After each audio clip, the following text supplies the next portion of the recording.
to revolutionize the future of social media. Today, for just $399, you can own 60 shares of stock in Fanbase at $6.65 a share. Go to startengine.com/fanbase and invest today. While the big platforms have grown too massive and disconnected from their users, Fanbase is building a platform where creators and users truly come first. We've already raised $8.6 million from everyday investors who believe in this vision, and now you can join them. This is your chance to invest in a social media tech company with over 1 million users that is disrupting media by allowing anyone to reach all of their following and monetize their content from day one.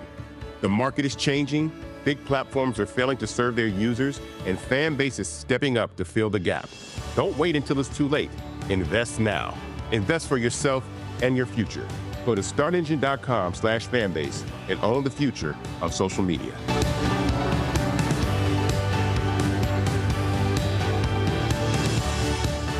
Folks, Black Star Network is here.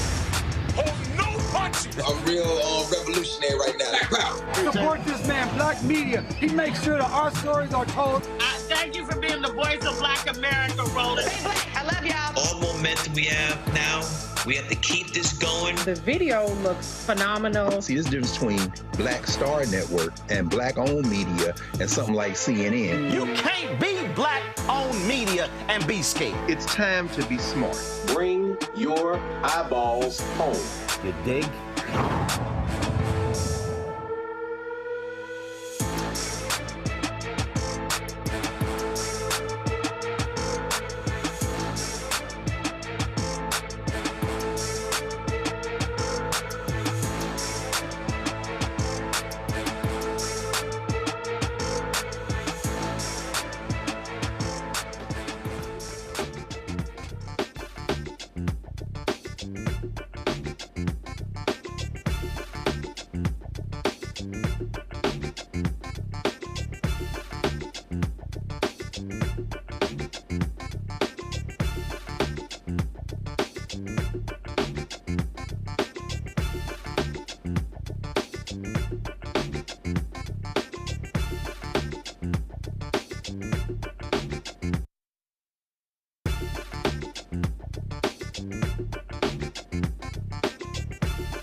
Hello, I'm Isaac Hayes III, founder and CEO of Fanbase.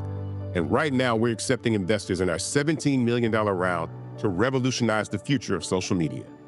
Today, for just $399, you can own 60 shares of stock in Fanbase at $6.65 a share. Go to startengine.com/fanbase and invest today. While the big platforms have grown too massive and disconnected from their users, Fanbase is building a platform where creators and users truly come first. We've already raised $8.6 million from everyday investors who believe in this vision, and now you can join them. This is your chance to invest in a social media tech company with over 1 million users that is disrupting media by allowing anyone to reach all of their following and monetize their content from day one. The market is changing, big platforms are failing to serve their users, and Fanbase is stepping up to fill the gap. Don't wait until it's too late. Invest now. Invest for yourself and your future. Go to startengine.com/fanbase and own the future of social media.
Today is Tuesday, April 8, 2025, coming up on Roland Mark Unfiltered, streaming live on the Black Star Network. The U.S. Supreme Court has blocked a federal judge's order that would have required Donald Trump to rehire thousands of federal employees. This means they may remain without income. They are saving his ass again. Texas Congresswoman Jasmine Crockett is calling out the same administration that talks about cutting government costs for spending, guess what, $26 million for Donald Trump to play golf every weekend. You don't want to miss the Crockett Chronicles. A fired former DOJ attorney testified literally that Donald Trump and MAGA sent U.S. marshals to her home to try to force her not to testify before Congress. National Park Service got their asses lit up over Harriet Tubman. Now they've reinstated a photo and a quote of hers to their website, calling the edits, quote, unauthorized. Really? Plus, we'll talk to a white Texas state senator who went off on one of his Republican colleagues, the sponsor of an anti-DEI bill, showing him it's a whole bunch of white men that got jobs. Plus, we'll talk about the latest multi-million-dollar lawsuit against North Carolina HBCU, St. Augustine University, where we'll be having a town hall this weekend. Plus, the racist ex-husband of racist Congresswoman Marjorie Taylor Greene is now apologizing for insulting Muslim women who were trying to pray. It's time to bring the funk on Roland Mark Unfiltered on the Black Star Network. Let's go. Whatever the miss, he's on it. Whatever it is, he's got the scoop, the fact, the find. And when it breaks, he's right on time and it's rolling. Best believe he's knowing.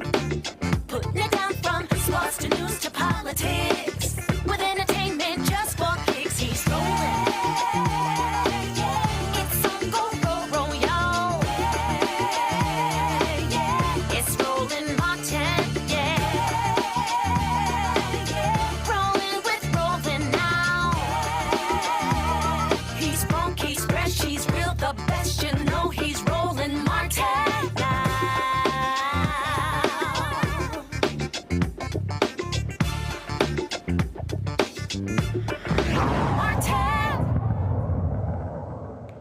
Well, the U.S. Supreme Court saved Donald Trump's ass again. They are pulling back on a decision by a federal judge forcing them to rehire thousands of federal workers who were fired. In the 7-2 ruling, the court sided with the Trump administration, allowing it to proceed with firing these workers. More than 16,000 workers, many of them still in their probationary period. And the workers were let go as part of a sweeping move by the twice impeached, criminally convicted felon-in-chief, the con man Donald Trump, and his fake Department of Government Efficiency, known as DOGE, to downside the federal government aggressively. Justices Ketanji Brown Jackson and Sonia Sotomayor spoke out against the decision. Justice Jackson said the administration, frankly, was being out of line. They said they had not shown enough urgency to justify pushing this case so quickly to the Supreme Court, suggesting that this was more about a power grab.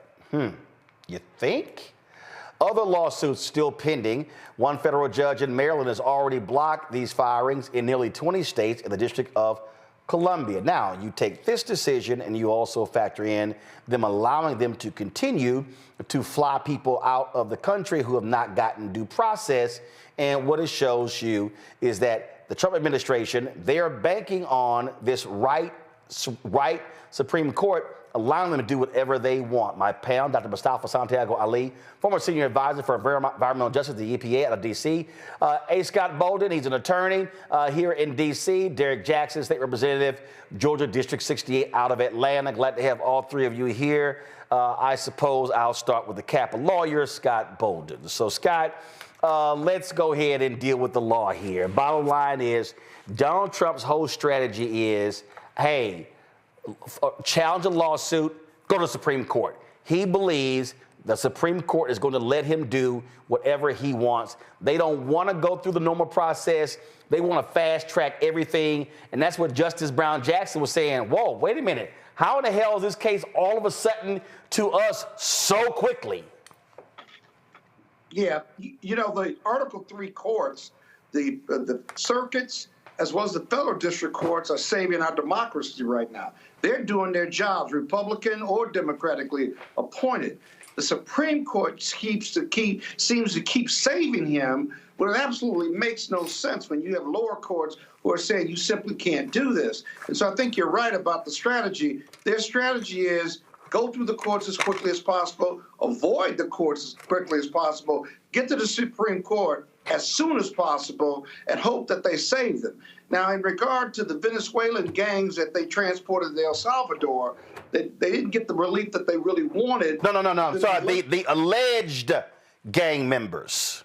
Yeah, many of them are alleged because at least two we know certainly aren't gang members, but they left open. See, the Supreme Court gave the ACLU some relief, saying, well, they're entitled to due process, but it was silent as to, well, where do we go from here? What does that mean going forward? But more importantly, what about the alleged gang members that are in San Salvador right now, San Salvador prison now, and since they didn't get their due process rights? Are you going to order the government to fly them back, give them due process rights? They were completely silent, which means those alleged prisoners or those alleged gang members stay there for now. So, again, that's the place of relief. That's why elections matter. And that's why the Republicans have stacked that court for this very reason. Watch the Republican administration or watch the Trump administration to take full advantage of it. And that's another dangerous weapon of theirs in regard to whitewashing and destroying our democracy. Mustafa, here's what's utterly insane. You take the case.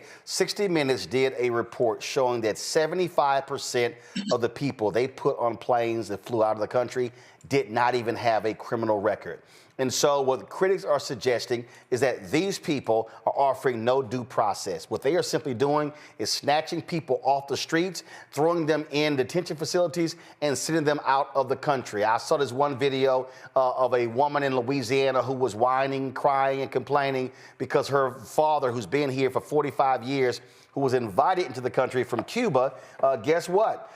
They grabbed him, did not care. Well, guess what? Go talk to all those Cubans who voted for Donald Trump. This is exactly what black people and others were warning that was going to happen, that they were going to racially profile and just start snatching people up And we're seeing this. Latinos, Muslims, you name it, and they're just sending them out of the, say, we'll deal with them later. And even in the case of El Salvador, literally fighting it and trying to ignore the judge's decision while the plane was in the air by saying, international waters, sorry, you have no jurisdiction.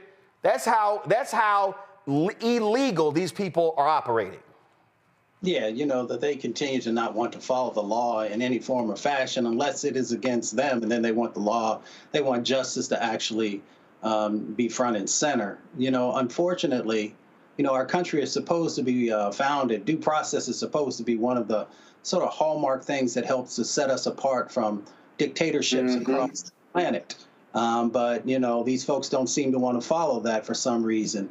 And black folks, you know, as you shared, you know, we warned them that these types of things could actually happen because we went through it throughout the history of this country, where they used to just grab brothers off the street, sisters as well, and say they were just vagrants and then lock them up because they wanted free labor.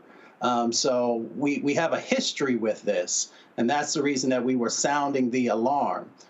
You know, you've got an administration that is a rogue administration. It is an administration that feels like that they can do whatever they want. And when you have, you know, Scott so aptly laid out, you know, some of the district courts and some of the others that have been doing the right thing. But when you know you have a Supreme Court that seems to not be as concerned about justice, not so concerned about the Constitution, not so concerned about every individual's rights, then you have a very precarious situation going on here where, you know, whether you happen to be Latino or you happen to be Muslim or you happen to be a number of other groups that they don't seem to value their lives as much, then, you know, we've got to continue to fight, push back, highlight these injustices that are going forward, and then make sure that we have politicians and judges moving forward when we have the opportunity to have those people in place that actually want to honor the rule of law. You know, Derek, the thing here, again, MAGA, Donald Trump, all these right-wingers, they're mad and upset that these federal judges are ruling against them, but they didn't mind when those federal judges ruled against President Joe Biden. Now they want to change the law to target those federal judges, including even impeach them. Newt Gingrich was on the Capitol Hill. We showed the video last week talking about, how one judge shouldn't have all of this power. And he was lit up by Congressman Joe Nagase by saying, I'm sorry, why were you so silent when it happened under Biden? They are hypocrites. They only want what's good for them and no one else. You know, Roland, once again, we're sounding the alarm, right? We sound the alarm during Project 2025. We're sounding the alarm again. The whole essence of Project 2025 now, this Trump administration, is to consolidate government. This is to make sure all the powers rest in the executive branch. They don't want no safeguards. They don't want no checks and balances.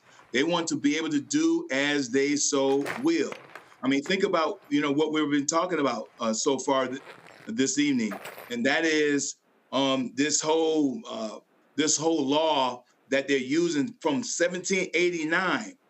The Alien Enemies Act made sure that the United States had to be declared in war. We're not at war. And so we have to look at what they're really trying to signal. And that is not just picking up the other. One day they're going to start picking up citizens, black and brown people, and taking them to El Salvador and Cuba and other places. Because when you start to do that, they're going to really execute the plan in Project 2025, which is, as they've already stated, to deport 20 million citizens. The word immigration is not in there. It said 20 million citizens. So this is just a test run when you start to kidnap people, because that's what this is, picking them up and not saying where they're going and then taking them to another country. That's problematic. And let me be real clear here, folks. And Scott, I think this is really important. Look, you've got a lot of black people who are like, yo, I'm down with this. Send their asses back.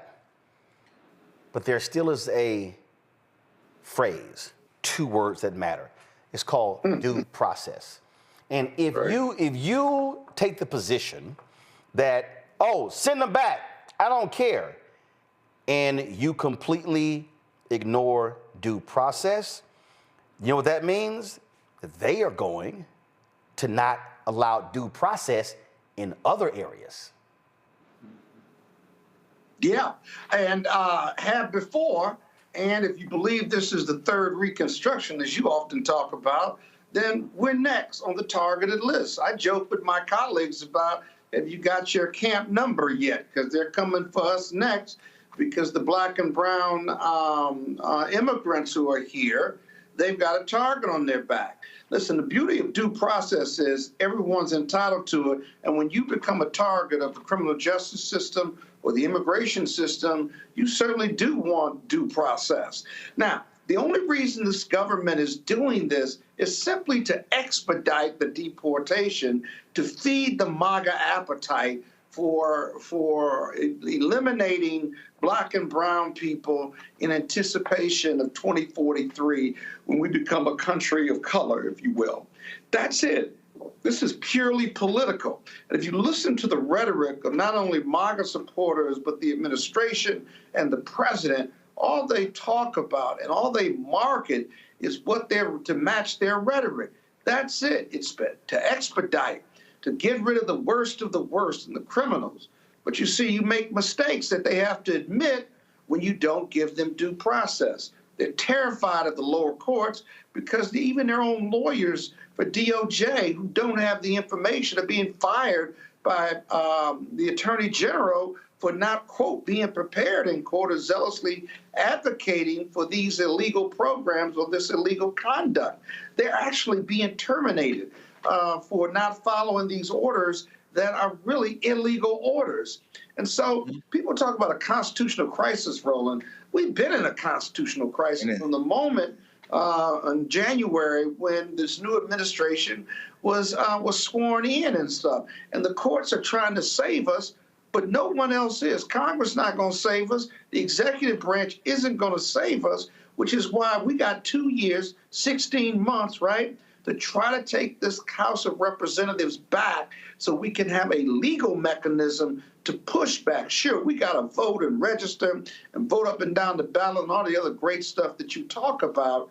But in the end, it's beyond Cory Booker standing there for 25 hours. We need real power, and the first opportunity to do that is with this House of Representatives. Last point is the House of Representatives and the congressional vote in 2 years or 16 months is super important, because I can tell you right now, within 3 years of this operation that we call an administration, they're going to try to figure out a way, legally or illegally, for Trump to keep the presidency illegally for another 4 years. That's going to be the long-term challenge, but it's creeping up on us very fast. Yeah, it's about power. And again, Mustafa, if you are allowed not to provide due process in one area, what these thugs have shown is that they are then going to begin to apply that in other areas as well.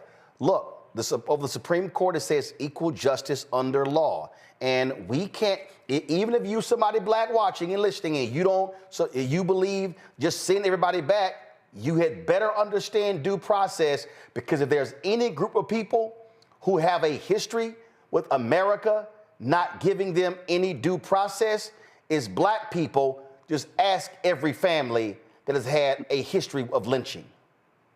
Without a doubt. I mean, Dr. King laid it out for us. He said injustice anywhere is a threat to justice everywhere. He had real intentionality in sharing those words. Of course, in the moment, the things that they were dealing with, they saw every time that they made a positive step forward, that people were pushing back. And they were pushing back in a number of areas, whether it was, around access, or whether it was around housing, or a number of other things. You can go down the list of the things where he knew that we had to hold the line. So for brothers and sisters out there, I mean, I get the impacts that are happening in our communities. Everybody knows I done worked in a whole bunch of them all over the place. But we have to make sure that we are not allowing the erosion of justice to continue to happen.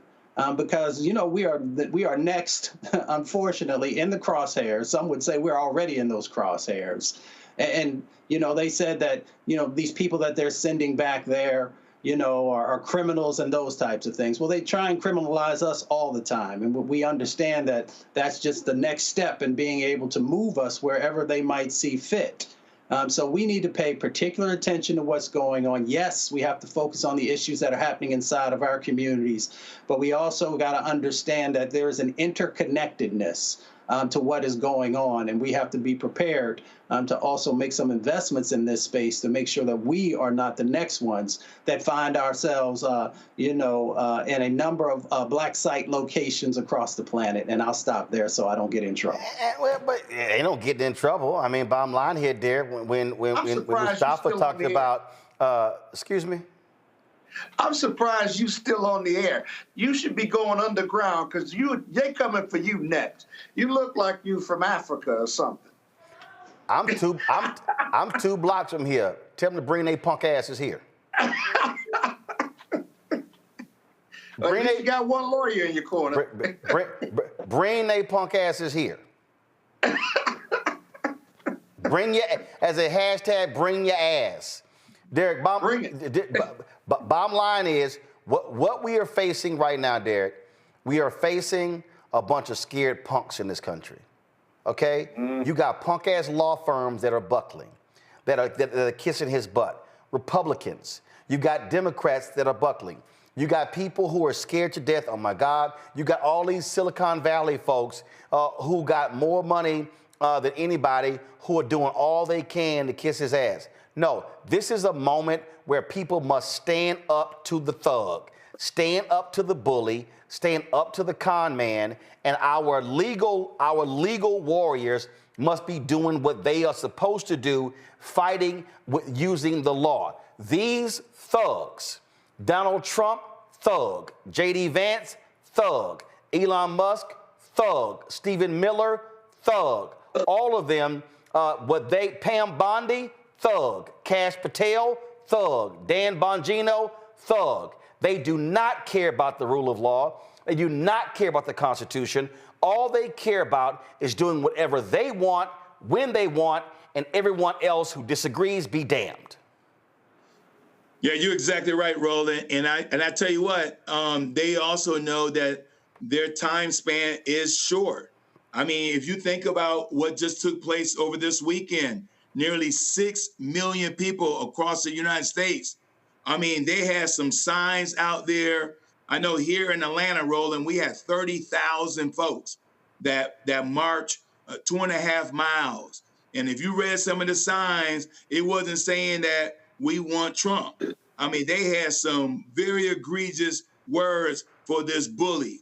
And when you think about what also is happening in the stock market, I posted today, hey, last time I checked, DEI didn't crash the stock market. And LGBTQ transgender that did not cause for $12 trillion. You had Tim Cook, Johnny Damon, JP Morgan, all these folks now saying, oh, we didn't expect this. What were they expecting? What were they expecting, Roland? Everybody that was on the front seat during his inauguration, what were they expecting for him to do? They just thought the rain was going to fall on black people. They just thought the thunderstorms were going to fall in our neighborhoods. $12 trillion, Roland, has been lost in the stock market. Now you have 4 Republicans in the Senate who are voting with Democrats right now saying we need to put some legislation, and forget all this litigation stuff. We need legislation. But then the Speaker of the House, Roland, he says, trust the process. But this is the same individual who will not go back to Louisiana and conduct a town hall meeting. These bullies, these thugs do not want to face the music. And the music is that those 6 million people that were marching this past Saturday, they want that ass, point blank. And they don't want to face the music. But see, but what has to happen here, Mustafa, is you have to use everything at your disposal. This is not, let me be real clear. This is not about only marching, only protesting, only sending letters. This is about, you have to attack these thugs on a legal front, a moral front. You must attack them on a grassroots front, on an economic front, on a political front. I mentioned this yesterday. Go to my iPad. Senator Richard Blumenthal, Democrat, this person told me tonight that he's holding up all Trump nominees going forward in the Senate. Blumenthal sits on 4 committees: Judiciary, Armed Services, Vet Affairs, and Homeland, that oversee many nominations. Dems building a wide-ranging nomination blockade in the Senate. That's Senator Richard Blumenthal. You also have same thing. You have Senator Brian Schatz. Same thing here. This is right here. Senator Brian Schatz blocking more than 300 Trump administration nominations by refusing to let them pass with unanimous consent. I don't think we should make anything easy going forward, he said. Well, guess what? It's about damn time. And this has to happen, Mustafa. I think back when you had all of those military appointments that Senator Tommy Tuberville held up because he said that the Pentagon, they were allowing reproductive rights to move forward. And so if you're a Democrat, now that's what you do. Now you sit here and you create a blockade. You create a blockade. Right. You simply say, nah, ain't a damn thing moving. Ain't nothing moving. Listen, now mind you, I held out. But this reminds me, Mustafa, when I was a kid, we were eating dinner, and I wanted an additional piece of chicken. And my dad was like, you gonna eat them peas first. Now, first of all, I hate peas. No, I don't think you understand. I hate, the only thing I probably hate more than peas is the Dallas Cowboys. But it's a damn close second. I hate peas. I think peas are nasty. I think peas are horrible. And I know my dad gonna test me because he loved vegetables. I'm like, I can't stand them damn peas. So he was like, you ain't getting another piece of chicken unless you finish them peas. I guess we gonna be sitting here at this damn table, people. We sat there. Now you gotta understand, I stayed up late. I still stay up late. I go to bed at 3, 4, 5, 6 o'clock in the morning. I still stay up late. And I was sitting there and I was like, I know he can't outlast me. I said, so we were at that table about 2.5, 3 hours. Then he got mad. He was like, pack this shit up and take your ass to bed. He was hot. I ain't eat them damn peas. See, sometimes you got to take a stand. And so I took my stand against them peas, and guess what? Ain't a damn pea in my house. And if my wife wants some peas, that's on her. So you got to sometimes say, nah, ain't nothing moving. We gonna sit here. I'm gonna wait you out. They should sit there and say, we ain't moving nomination for the next 3 years. And then force the Republicans, Mustafa, to have to go through the laborious task of putting one name. And that's what you do. You sit there. Do you allow unanimous consent? No.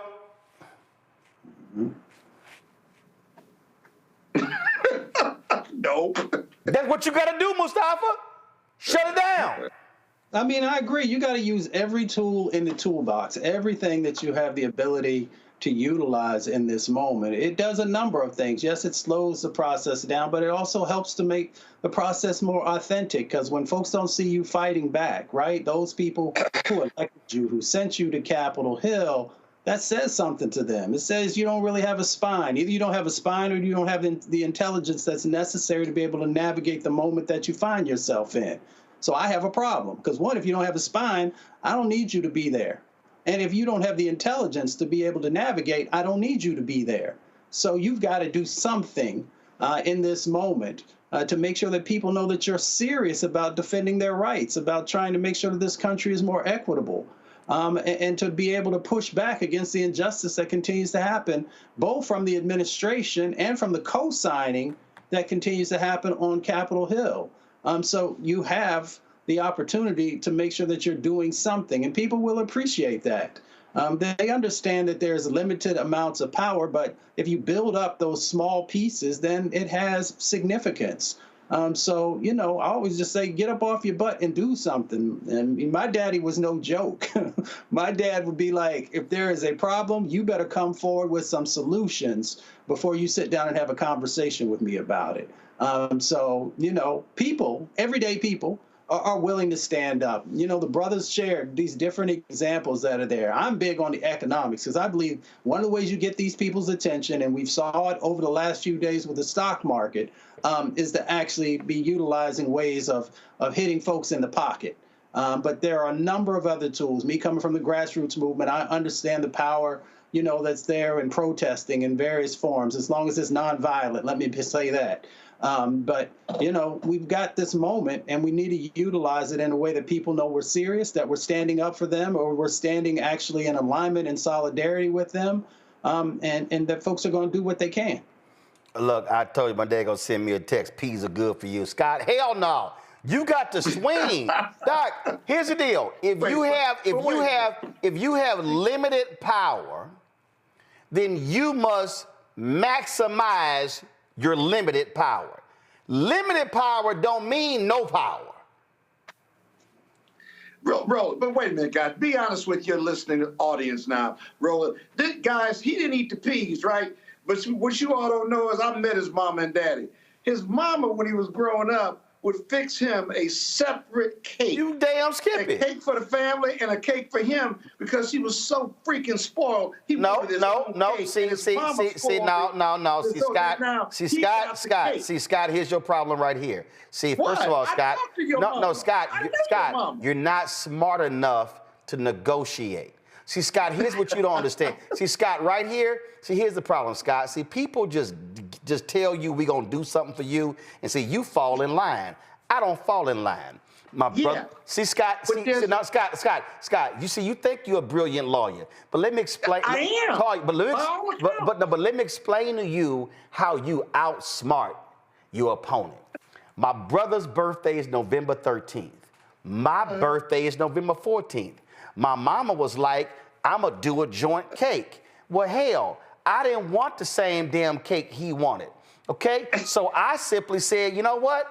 I want a cake with no icing.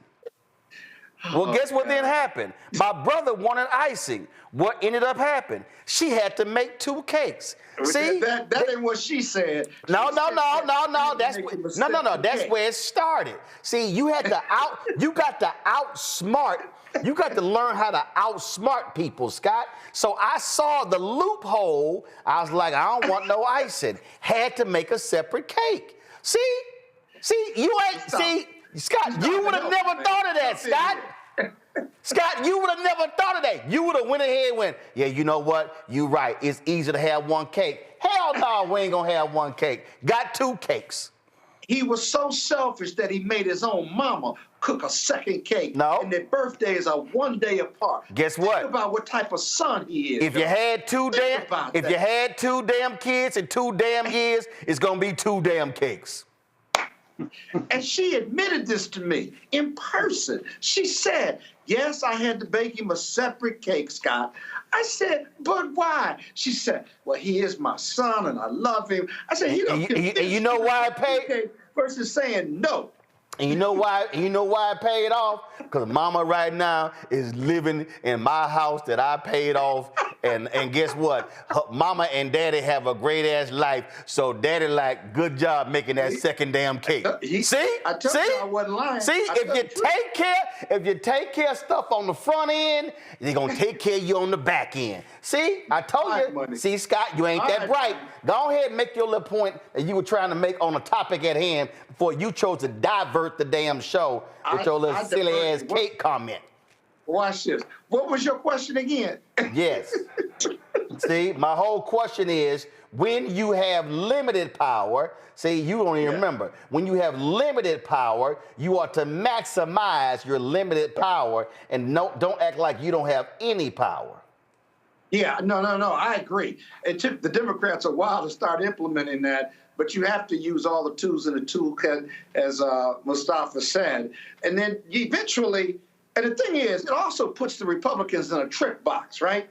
Because they've done the same thing to the Democrats, and the Democrats now are going to do it to them, and they can complain all they want, All you have to do is run the videotape or run the legislation back and say, you did the same thing, so shut up, be quiet, in no uncertain terms, right? But see, the Democrats got to get away from wanting to be the right and the morally correct ones and be above the fray. You're dealing with some political thugs, some Republican gangsterism, and you got to get down with the gangsters, which means you got to get on the ground and get out. And you cannot be afraid to do the same thing. And the hell with what the press says or what your moral values say, because for moral values to be relevant, probative material, you have to be dealing with an opponent that has moral values, right? Then you can beat them at that game. But these people, these Republicans aren't practicing moral values, right? They're practicing political gangsterism. And so you got to be a gangster too. Calling all Democratic gangsters, come to the front,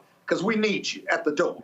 Hey, I can pull up an article I wrote on CNN a long time ago saying Democrats got to learn to be gangsters, Derek. And I'm going to tell you right now, I'm going to go ahead and go on record. I did this months ago. I'm going to say it right now. Whoever runs for the Democratic nomination for president in 2028, I'm about to give y'all some unsolicited advice right now. Matter of fact, put the camera on me by my damn self. Let me say this again. Let me say this again. Here's my advice for every Democratic candidate who's running in 2028 for president. When the press asks you, are you going to release your college transcripts? Hell no. That's right. When the press asks you, are you going to put your money into a trust? Hell no. When they ask you, are you going to release your health records? Hell no. When they ask, are you going to add any family members to the administration? You should say, hell yeah. If they say, well, you know, we think you're spending too much time going to your beach house or playing golf, the response should be, kiss my ass. Here's the whole deal. It's abundantly clear. And then if any Democrats, if any Republicans start talking, you'd say, shut the hell up. And then if any Democrats start talking, you say, y'all kiss my ass too. Because see, here's the fundamental problem. Democrats, y'all sit here and y'all try to take the high moral ground and we gonna do it a certain way while the Republicans are in the gutter.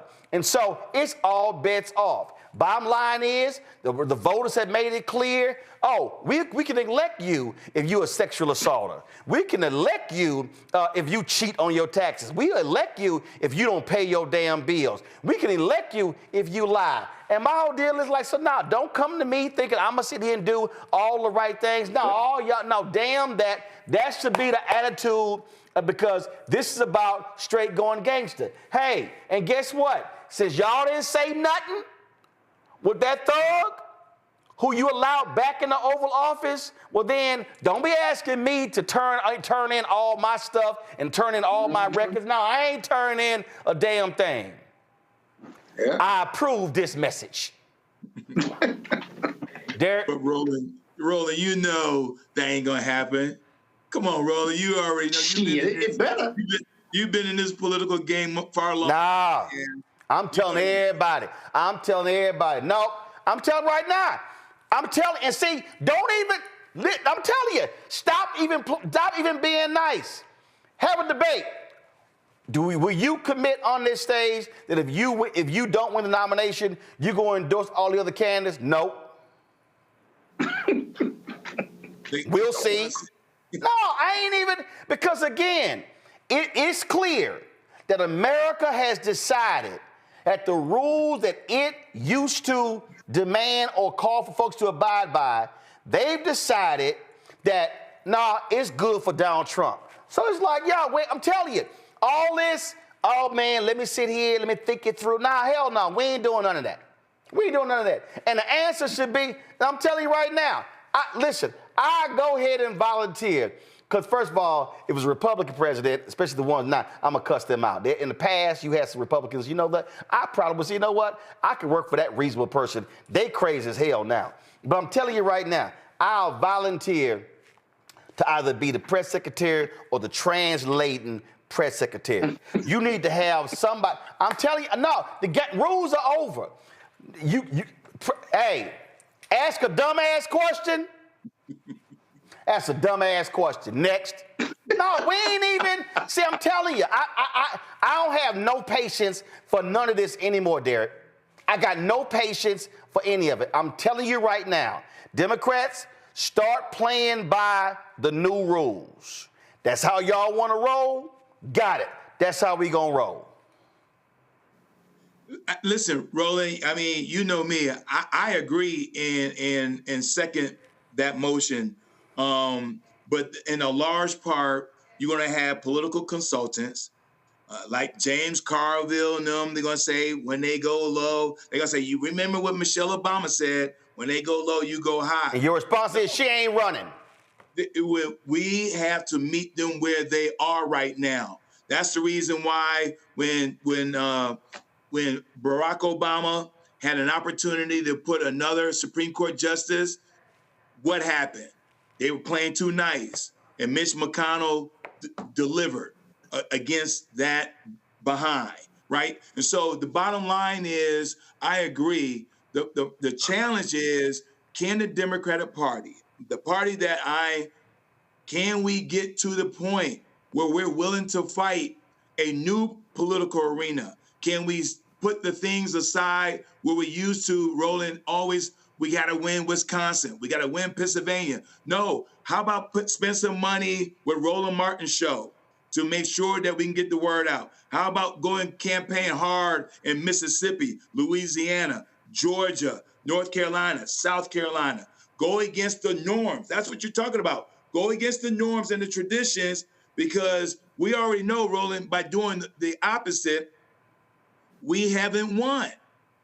So we got to do something new. And part of doing something new is to hold Republicans say, no, you can't tell me if I have something in the closet when you all elected a person with 34 felonies, 6 bankruptcies, and got 3 baby mamas. Come on. So I agree. But you know the Democratic Party ain't going to do that, Roland. Like I said, you better roll a different way. I'm telling you right now, I don't give a damn. All right, let me go to a break. We come back, y'all. Congresswoman Jasmine Crockett, she was going off on these folks, but also we gonna talk to a Texas state representative. Yo, man, I saw this clip and I was like, y'all have got to get this white man on my show. A Texas state senator just straight up called out a Republican by saying, damn, how many more white men do you want to get a job? Yo, y'all gonna trip when y'all see this here. That's next on Roland Martin Unfiltered on the Black Star Network, folks. Don't forget to support the work that we do. Ain't nobody else doing a show like this here. Ain't nobody else in black-owned media, but in mainstream media, ain't nobody doing a show like this here. They not keeping it real. They not being frank. They not being honest. And they damn sure not unapologetically black. So y'all want to support the work that we do? Join our Bring the Funk fan club. The goal is to get 20,000 of our fans contributing on average $50 each a year. That's $4.19 a month, 13 cents a day. You get to support this show. You support our new shows on the network. We're working on a business show, a health show. Man, we got all kind of stuff happening. Redesigning the website, hiring staff writers. Yo, we about to sit here and just give these folks hell every single day in every way possible. You want to support us via Cash App? Hit us up this way. And everybody who gives electronically during the show, I'm going to give a shout out while we're live. If you want to give via Cash App, this is the Stripe QR code. Click the Cash App button to contribute. You can use Stripe to also, of course, use credit cards. Send your check and money order. Please do me a favor. Put Roland Martin Unfiltered. Roland Martin Unfiltered. Don't put Uncle Roland Martin. Don't put Black Star Network. Put Roland Martin Unfiltered, because it's much easier. We're trying to process the checks and money orders for the bank. P.O. Box 57196, Washington, D.C. 2003 7-0196. PayPal, R. Martin Unfiltered. Venmo, RM Unfiltered. Zelle, Roland at RolandSMartin.com, Roland at RolandMartinUnfiltered.com, and this is absolutely a damn green pea free zone. Back in a moment. On the next Get Wealthy with me, Deborah Owens, America's Wealth Coach, I'm sure you've heard that saying that the only thing guaranteed is death and taxes. The truth is that the wealthy get wealthier by understanding tax strategy.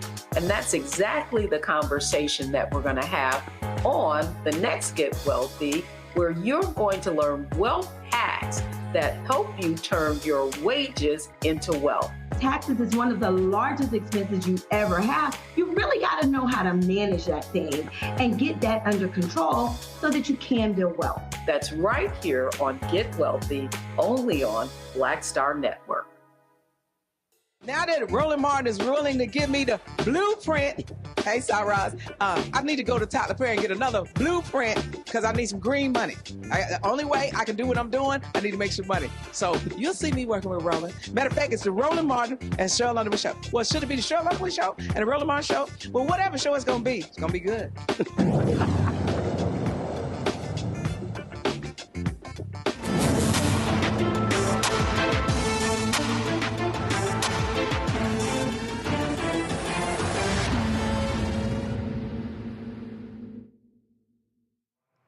Now, I'm going to need y'all in the control room pay attention. Did I not say what was coming up next? I said the Texas State Senator was coming up next, not Congresswoman Jasmine Crockett. So I need y'all to focus in the control room, okay? All right, so here's what I'm sick and tired of. I'm sick and tired of all these white conservatives, these white Republicans, standing up, yelling DEI, how they're against DEI, when they a bunch of liars and won't even admit to the reality of who DEI actually is helping. Now, listen, we look at contracts and other programs like that. The reality is, yes, is it helping a few black folks, a few Latinos and others, but overwhelmingly the folk who are getting hooked up with DEI are white women. But when you talk about why do you even have DEI in the first place, it's because you largely have white men who wouldn't do right and actually pick folk by merit. They would just keep picking the same folk who look like them, who go to the country club, who play golf, who play tennis, and the same thing. Well, a Texas state senator, they were debating this bill on the floor, and they've been debating this a while. When I was in Austin a few weeks ago being honored as an outstanding Texan by the Texas Legislative Black Caucus, I popped in and they were having a discussion on the floor. Well, here they were having this discussion, and thank God, finally, you had somebody who looked a white Republican in his eye and said what needed to be said. Roll it. You don't believe there should be 40% Latinos in executive director positions instead of 2%, not even 2%, just 2%. I believe we should be making these decisions based on merit, not based on the color of our skin or our sex or our ethnicity. I'm really horrible at math. That's why I went on to law school, members. 2 Latino executive directors, that's got to be less than, that's like a 1.5% of these 135 officers. And we're 40% of the population. You don't think that my folks are qualified enough to do the same job as their white counterparts? Senator, I don't know where you're getting that. This bill says we should treat everyone the same, regardless of their race, regardless of their sex, regardless of their ethnicity. But we don't, are we? We're not treating everybody the same. 120 white guys have the job where white women don't have the job, black men and black women don't have the job, brown women don't have the job. Somebody decided in this building, in the powers that be, these commissions, that these white men were the way we wanted to go. And that's not racism to you? Senator, I don't want to move backwards. I want to move forwards. I want to move toward that society where we're not decided based on race or sex or ethnicity. Okay, well, what about a quota system right now, today, where we had a merit-based quota system, where we said, we're going to do you on merit? What if Senator Miles puts up an amendment that says, is it going to be merit-based? I think we're going to see an amendment like that from someone in this room today. And what if there was an amendment to the amendment that says, okay, well, let's have a quota so that these agencies could be represented by people of color, qualified people of color, to the percentage of the population in this state. What's wrong with that? Senator, the most qualified person for the job, regardless of their race, regardless of their sex, without regard to their ethnicity, that's who we want. That's who the people of Texas need to be able to hire. As long as white men are doing the hiring. See? Thank you. I'm glad somebody non-black called it like it is. Because every time we have one of these debates, I'm just going to be real clear, y'all. Because this is I remember when Senator Chris Murphy and other Democrats, they were all standing around, dancing around. They sitting here trying to, no, let's not use the word diversity. Let's not use inclusion. Let's not use this here. Man, call this thing what it is. These folks want to deny what's in our faces because the reality is they really believe that when they see somebody black, they see somebody who's Latino, they see somebody who's Asian, if they see even a white woman, in their minds, if you are not a white man, then you did not get the job. Y'all notice they never call a white man the DEI hire. Matter of fact, do this here. Y'all get this queued up control room. I was supposed to do it yesterday.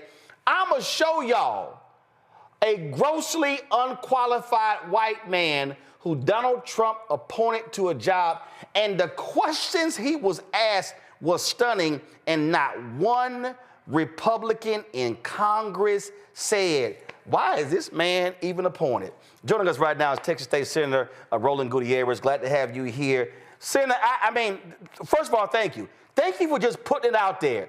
That man sat there and was like, where are you getting these 120 white men from? He completely acted like they didn't exist. But let me focus on the little speck of color. No, that's right. I mean, Roland, thank you for having me on. Listen, we've been dealing with this bullshit in Texas for years, and it never stops. Session after session, we hear more and more of their crazy racist bills, and yet we don't ever go out and fix the real things that are hurting people in our communities of color. We don't early child care development. I mean, hunger is an issue still in this state. I mean, shit, we got 450 kids with measles in this state. Housing issues, you name it, healthcare, all of it. Those are the real problems that are affecting us, and yet these guys want to tell us that they want to take it back to a world, I guess, to the 1950s. I guess that's where they want us to be. And they claim that they want to get to a space in Texas where we're colorblind. Well, hell, we haven't gotten there yet. Right. I mean, can they please, I really would appreciate if one of these white Republicans can pinpoint me the exact day, time, and month when we hired in America and it was all equal, colorblind, merit-based. By all means, can you show me when that actually happened? I dare say that since the Civil Rights Act of 65, since the Voting Rights Act, 64 Civil Rights Act, 65 Voting Rights Act, 68 Fair Housing Act, I dare say since we have those bills, we are more merit-based than we ever have been, because before, it damn sure wasn't the case. No, I mean, that's right. And and I know when you say quotas, people get a little bit offended about that, and they think, well, we're not there. Well, we've never had quotas to begin with. But if we're truly in a colorblind society where we want to say that it's merit-based, listen, there's a lot of Black young men and young women, Hispanic young men and young women that can do the work just as well as their white counterparts. Then let's have 40% in that building be Latino. Let's have 13% be African American. But that's not the case. 2 African American men are executive directors, 2 Latino men, 10 women out of the 135 executive agencies in the state of Texas. 10 white women, right? 10 white women, that's right. There you go. That's right. So let's be clear. Out of 4 people of color out of those positions, when we are a minority state. 61% of Texas are people of color. That's right. 61% are people of color. And these guys want to tell us that we live in a colorblind world, or they want to get us to a colorblind world. Hell, in that room that I was in, there's about 8 Confederates on the wall. Boom. How do we move on with, Robert E. Lee on the wall or somebody that looks like him? Well, when I was there, I did a whole video. I live streamed it of that big old Confederate memorial that's sitting right there on the lawn. And luckily across the lawn, they finally had a memorial point for African Americans. But that massive monument. See, this is the thing what grates on me when these conversations are held is that Democrats want to shy away from it. What you did is you put it in the face. Now, the only thing, this is the only criticism I have, Senator. This is the only criticism I have. And trust me, I know why. I know it happens naturally, and now this has happened for years. What happens is when we have these conversations, we often use the qualifier qualified. See, they only use that word when it applies to us. But when it comes to any of them getting hired, they never use the word qualified. So I start from the position that if you are considered for the job, that you are qualified. If you got hired, you are qualified. So I don't even use it. I don't even say, hey, we're looking for qualified. Well, that's just automatic. Of course, we're looking for qualified. But they never do that. They automatically assume if they got the job, they white, they qualified. We don't even question their resume. And I'm still ticked off with that black woman who was crying over the water, we showed it on the video, and she was crying because of another black legislator came to her defense. But you had that white Republican, Harrison, who literally was questioning this woman on DEI, and she had to sit there and recount how many degrees that she has and what school she went to. And I'm sorry, I just can't accept anymore us having to show our credentials to prove our worthiness when they can just show up. No, I mean, I'm with you. We are equally as qualified as any of our white counterparts. My parents were immigrants to this country, and yet here I stand in the Texas Senate, a lawyer, just as qualified as the guy I was debating that day.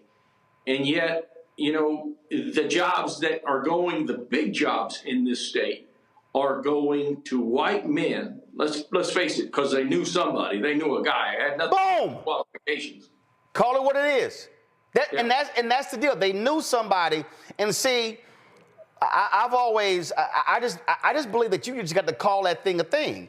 And it has to be when what you did. You like, so basically, are you trying to explain to me in a state this diverse, 120 white guys, you trying to tell me that out of the whole state, only 4, because you said 2 Latino men, 2 black men, right? That's right. So that means that for all these jobs, there wasn't one black woman, wasn't one Latino woman who was eligible. So you had 2 Latino dudes, 2 black dudes, 10 white women. That's 14 out of the whole state. And part of the thing about DEI is forcing you to recruit at different places, to solicit different input, to post a job different places. That's all DEI is. It is to expand your horizon. They want to keep it white, tight, and right. Well, the very argument that they have is that DEI, this is what Brian Hughes said, that just having these types of diversity, equity, inclusion programs, that just the mere mentioning of them leads us to be racist. It's the most nonsensical thing you've ever heard, because we're nowhere near any kind of colorblind society, not in this state, not in Texas. Just their argument is so flawed, and we have to push back. We as minorities, as Latinos, as African Americans, we've got to push back against what's happening in this state, because we deserve better. And, you know, we've been fighting for people for a long time. We're going to continue to do so. So I had a black state official from South Carolina who stood up, had him on the show the other day, J.A. Moore. And I asked him this question. I said, well, Rep, I got to ask you, where were the white women? Did they say anything? He's like, no. So they're in Texas. Are white male Democrats? Are they as aggressive in this as you are? I know what I saw Senator Boris Miles, my frat brother, when he spoke on that day when I was there.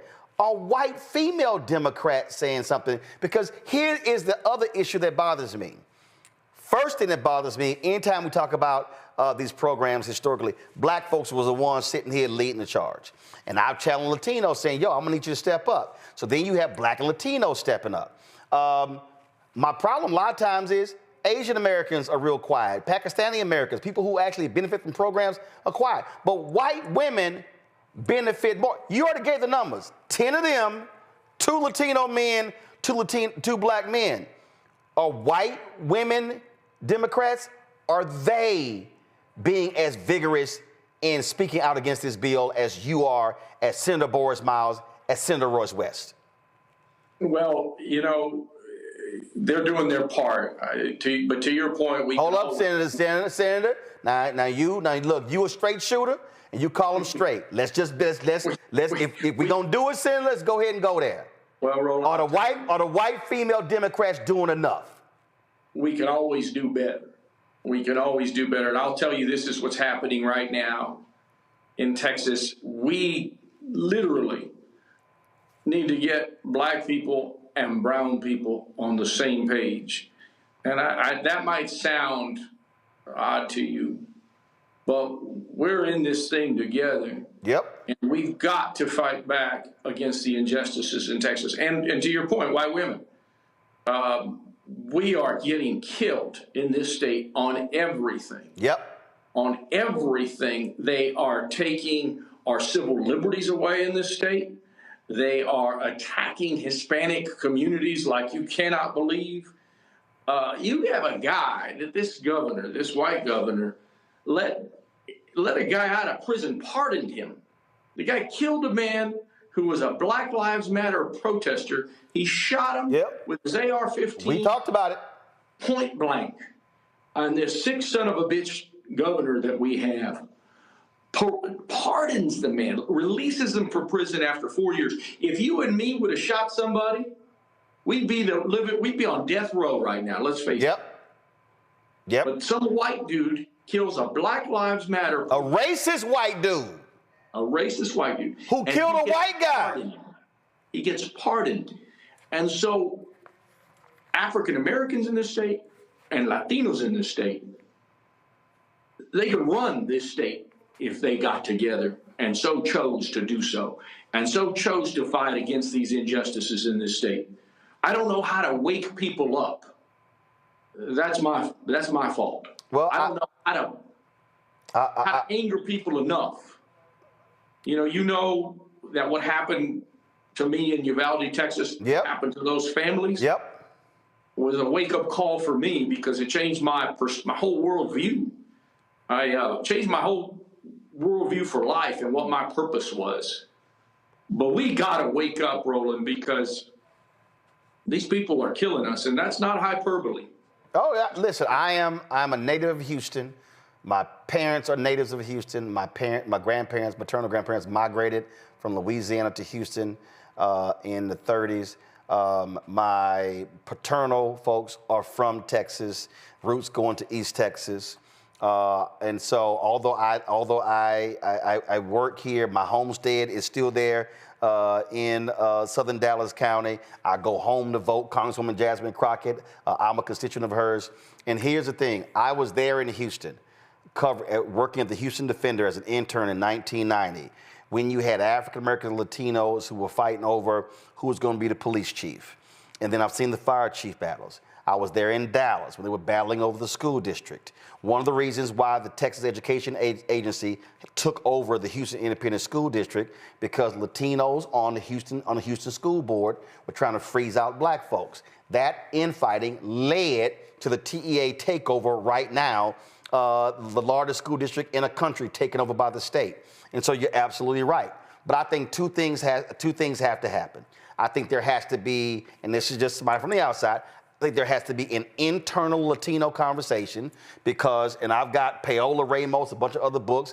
John Leguizamo has talked about this here. You have some Latinos who identify as white and who don't identify as brown, who are about assimilation. So you got to have that internal conversation. And then the twofer conversation, and I believe there needs to be real town halls around the state. And I will be happy to come back, moderate them, broadcast them, do whatever. Well, we got to put black folks and Latinos in the room together and say, yo, the numbers are there if we actually align. But trust me, we ain't in power if we are sitting here fighting one another, and why MAGA Republicans in Texas, Greg Abbott, Dan Patrick, are destroying the future for our nieces and nephews and our children. And it's going to be a screwed up future if we do not align. No, that's right. And I'll give you a third point about the Latino conversation. We have a lot of young men that are switching to the other side to vote for this MAGA agenda. I would hope that by now what people are seeing with this man is that they're seeing that they were wrong, first off. And it's okay, you can come back into the fold.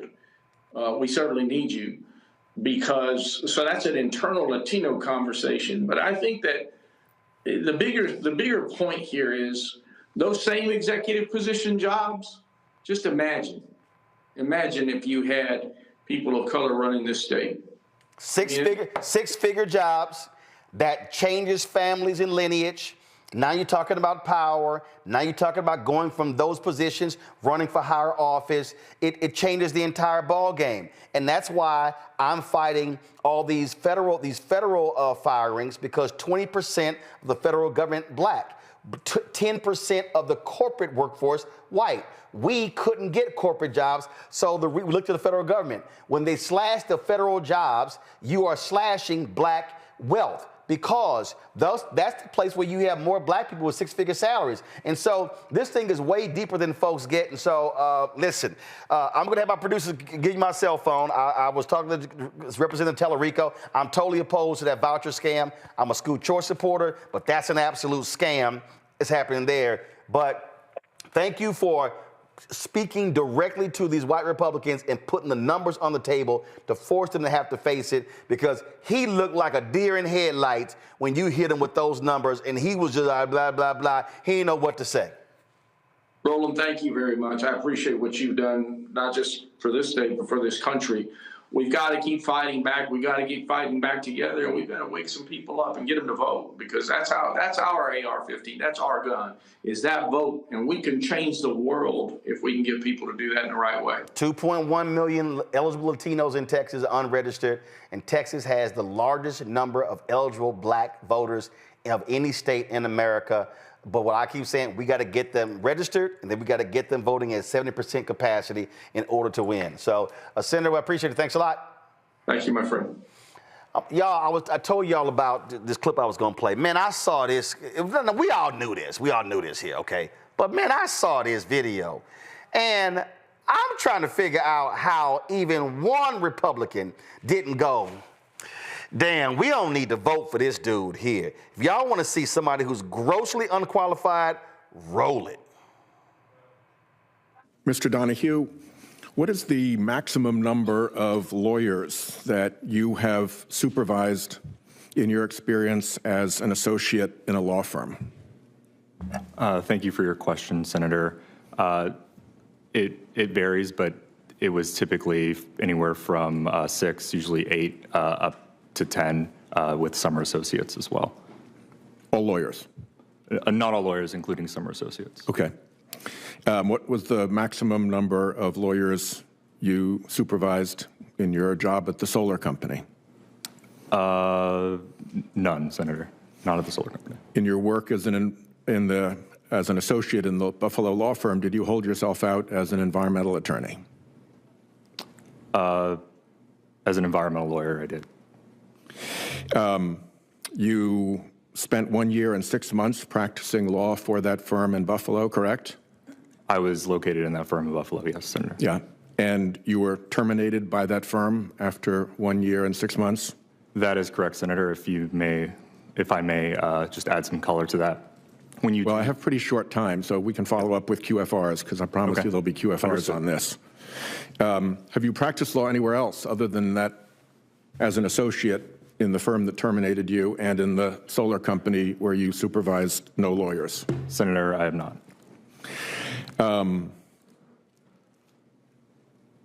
Apart from your associate experience in Buffalo and the solar company, have you practiced law in any other place?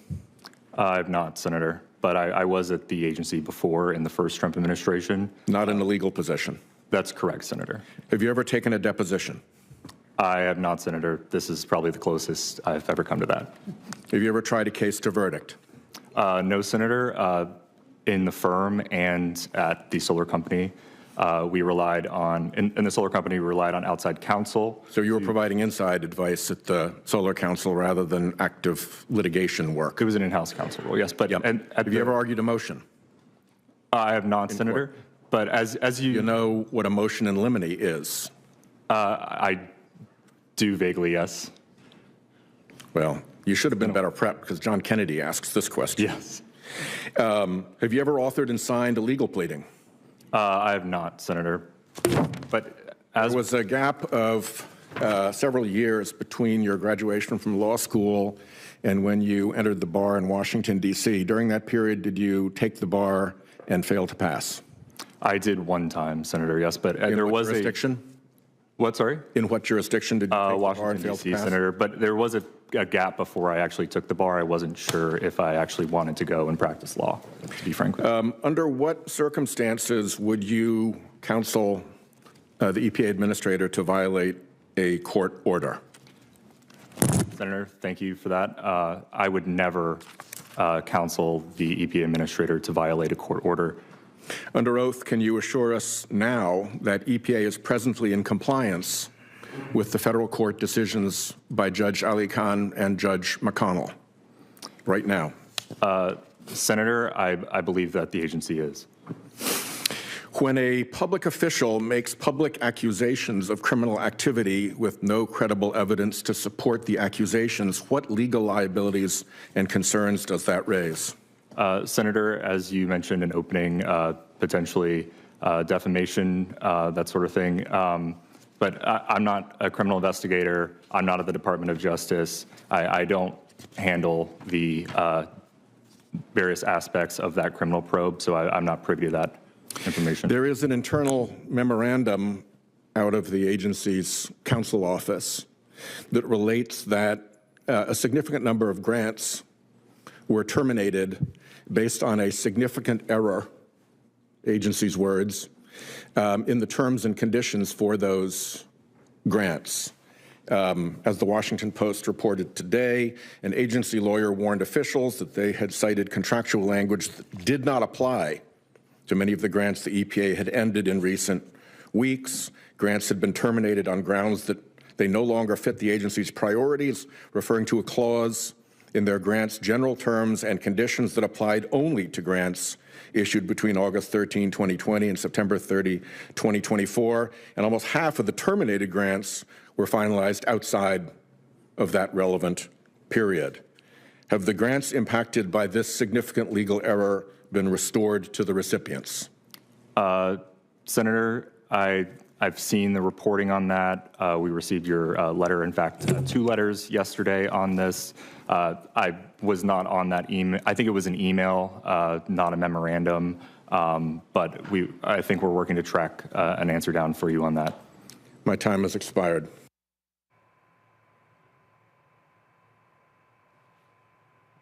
Scott, that man probably wouldn't even gotten to a sit-down interview with you. What was his position he was being reviewed upon in the committee? What was his position? He was a legal position? He was going to run the environmental agency, EPA? I think he was going to run the legal department of the EPA. No. Hold on. Let me see. Hold up. Yes, he was nominated to supervise 200 EPA lawyers. Okay, so here's the problem with the lack of experience, especially in lawyering and giving legal advice and counsel.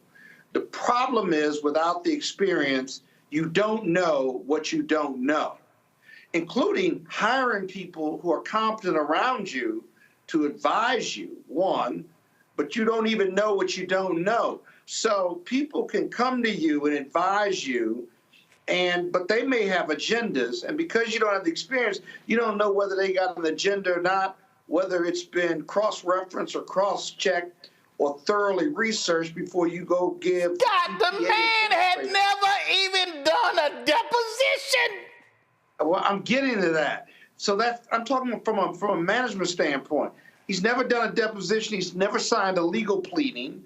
Now, he can argue that DOJ would be doing all the litigation, but to go to DOJ, you've got to brief DOJ, and you got to be able to give them advice and counsel or strategize with them on what the best approach is. Otherwise, they're going to just do whatever they want to do without you being able to have that experience. This isn't nuance. This is real and practical experience. So, no, he's not qualified to be general counsel for EPA, at least not based on that clip and not based on that testimony. And if they're getting rid of all the non-appointees in the legal office of EPA, that's even worse. Because, you got cats and women in those positions, been there 20, 30 years, and they can recite the law or decisions off the top of their head and brief you on it in a way that you find reliable. So I'm not disagreeing with you. I'm laying out for your listening public as to why this is a problem beyond the fact it just borders on the nonsensical. Okay, I'm going to translate, Mustafa, what Scott just said. Mustafa, I'm going to translate what Scott just said, and I have been trying my best not to cuss. A lot of our followers be like, Roland, please don't cuss. I got my kids watching. So y'all, do me a favor. Turn the TV down for 10 seconds. I'm going to start counting, and you can turn the television down. Because, see, in this moment right here, I have to say it in a way that is a proper translation for what Scott just said. So if y'all do not want to hear me cuss, I'm going to do a countdown. 10, 9, 8, 7, 6, 5, 4, 3, 2, 1. Turn the volume down. The translation, Mustafa, for Scott, what he just said is, he don't know what the fuck he doing. He ain't got no fucking clue what he is doing. Y'all can turn the volume now back up. Mustafa, you worked in the EPA. This is a perfect example of somebody grossly unqualified. Anthony, go to my iPad, and guess what? Here's the headline. Republicans back EPA pick despite questions about qualifications. Now, for all y'all who were wondering, oh my goodness, who are those Republicans? So when you hear these assholes talking about this here are the individuals. This is the majority. These are the Republicans. Shelley Moore Capito out of West Virginia. Kevin Kramer, Cynthia Loomis, John Curtis, punk-ass Lindsey Graham, who kisses so much MAGA ass, he's now brown-faced. Dan Sullivan, Pete Ricketts, Roger Wicker of Mississippi, John Boozman, John Husted. These are the Republicans. So guess what? I bet not hear now one of these white Republicans talk about DEI and merit and who's qualified when they voted for a grossly unqualified white man. It ain't even a conversation. Yeah, that's amazing. I worked with both Democrat and Republican leads of Office of General Counsel. All of them were talented. People come with different policies, and then they have to make recommendations to the administrator. This person, I can't even believe that they're sitting there going through that confirmation process. I mean, I've lectured on environmental law everywhere from Howard to Harvard. Everybody who's in between. And for him not to have the experience to even be sitting in that chair to be given consideration says something about this administration and how they feel about protecting our communities and our country from toxic pollution. From this individual would have to be a part of conversations with a number of folks well-versed on the legal side of the equation from business and industry, as well as nonprofit organizations. for him not to understand the federal acquisition regulations that are a part of, some of the things that we see going on right now around some of the contracts and grants that are out there. That are going through these changes that are currently going on. I can't imagine this individual sitting there and having any real knowledge about the Clean Air Act or the Clean Water Act or RCRA or a number of the different acts that the Environmental Protection Agency Foundation is built upon. And that's scary because this is someone, and, Scott talked about sort of the dance between the Department of Justice and EPA, and that's just one side of the equation. I would be very, very concerned with a number of the other sets of conversations that he would have to have with individuals who know the game and are looking for opportunities to exploit it. So the person who sits in that chair, at least in all those folks who I work with, they were knowledgeable in a very deep way about the law, but they also understood, the different things that people do to try and, find the best positioning for their, whoever they're representing. And this person is woefully unexperienced to be a part of those conversations, especially since we've seen not only at EPA, but a number of other agencies and departments that, they've hollowed out those respective entities.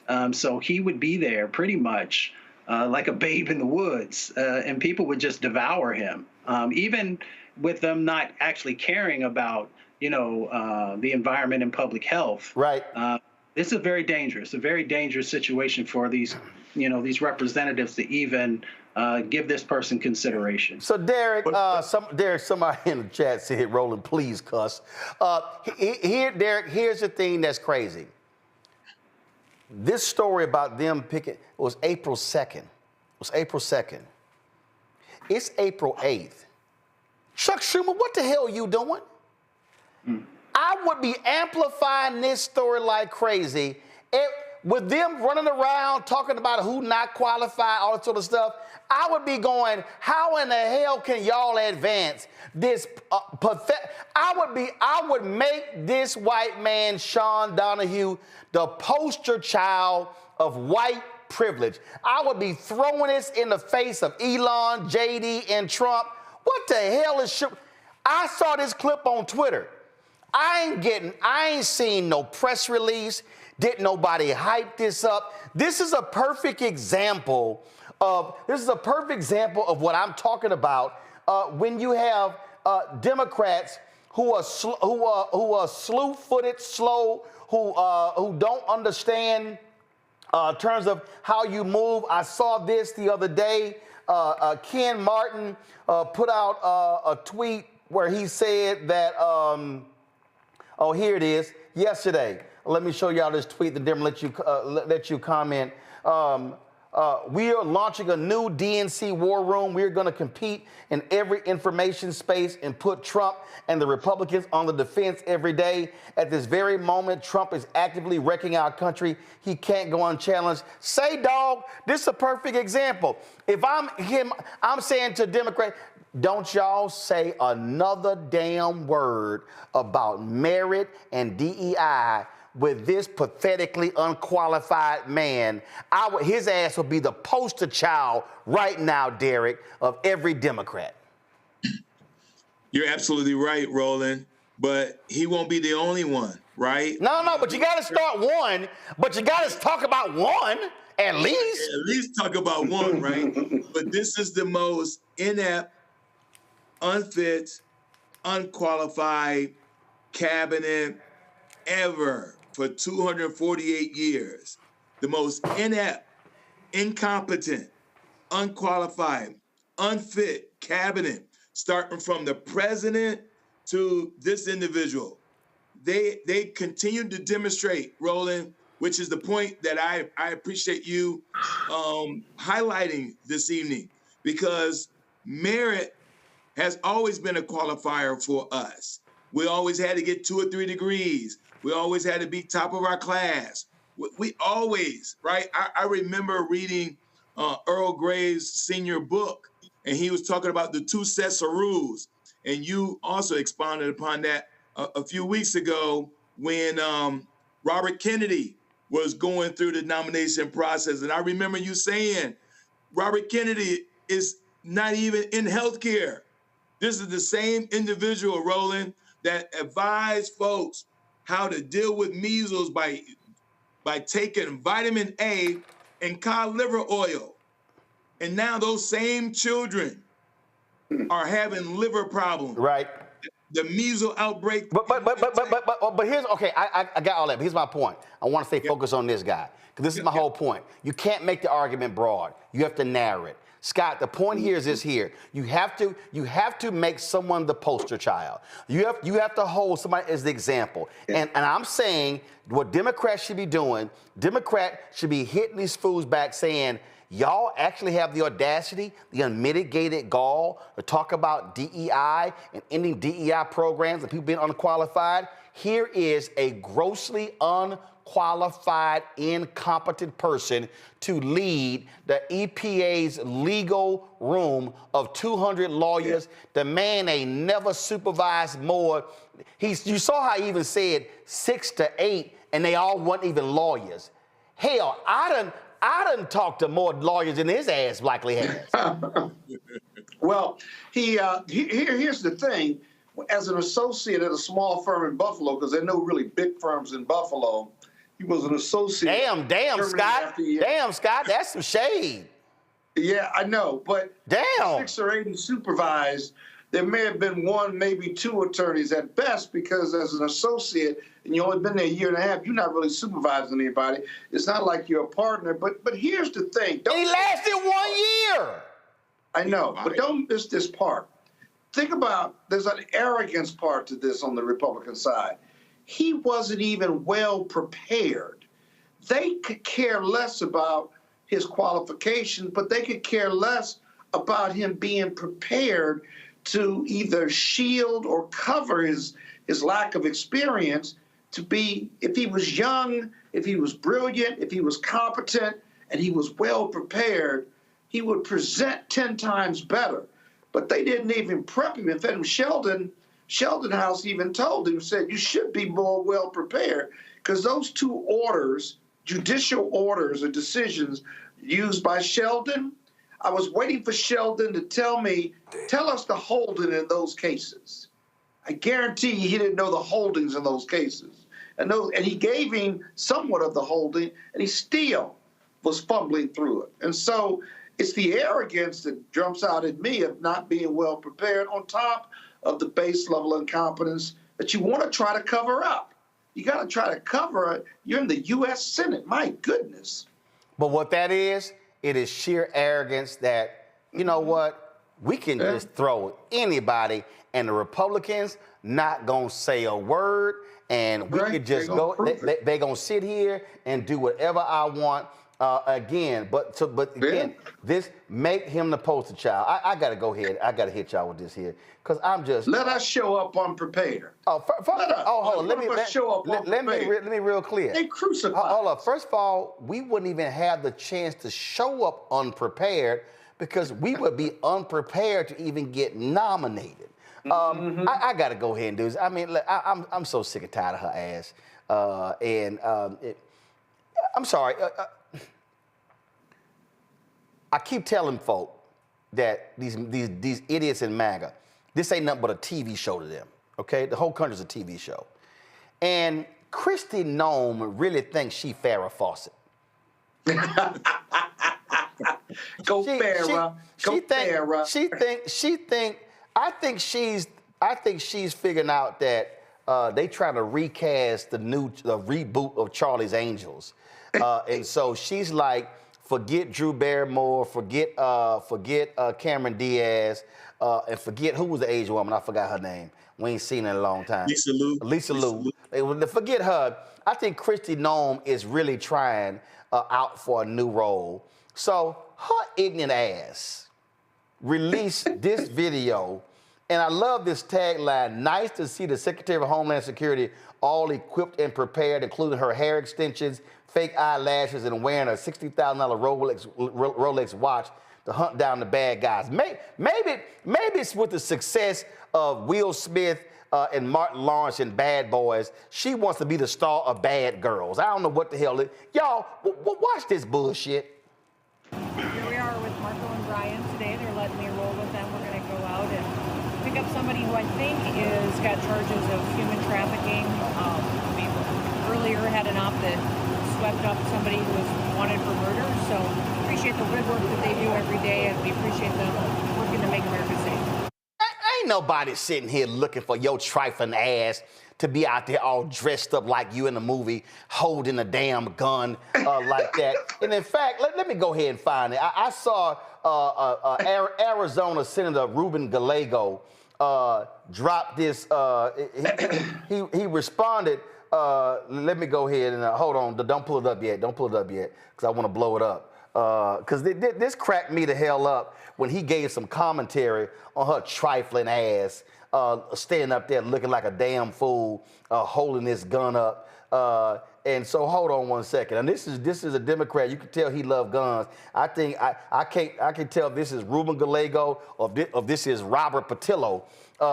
But he said, number one, he said, close your ejection port. Number two, if you have no rounds in the chamber, why do you have a magazine inserted? Number three, if you have rounds in the chamber or in the magazine, why are you flagging the guy next to you? Number four, stop deporting people without due process. I mean, this is some silly shit, Derek. She literally is playing dress up every damn day. She done went through the entire Department of Homeland Security costume department, because we done seen photos of her ass on horses, on boats, in helicopters. I mean, she is straight up trying to get cast in a Hollywood movie. Hey, Roland, she wants to be the modern day G.I. Jane Part 2. But the reality is, as a retired military officer, he's exactly right. She is holding the weapon wrong. She's exposing everything that you should not do. This clearly demonstrates again, which is the point of your previous segment, and that is they are unfit and unqualified individuals. And when you have that, they continue to demonstrate that they don't care. They don't understand policies. They don't care about policies. They don't care about national security, and they don't care about the person they're standing next to, because I'll be afraid, Roland, if that weapon was fully locked and loaded and ready to go, that individual very well may not be breathing anymore, because she can very well discharge a weapon that would take him out. Yeah, so again, listen, I done shot a gun twice. That's the most overrated shit I've ever seen in my life. I shot a machine gun at the FBI Citizens Academy. I was like, man, I'm going to play golf. Y'all can have this bullshit. It just didn't do nothing for me. I mean, nothing, not damn thing. I was like, this it?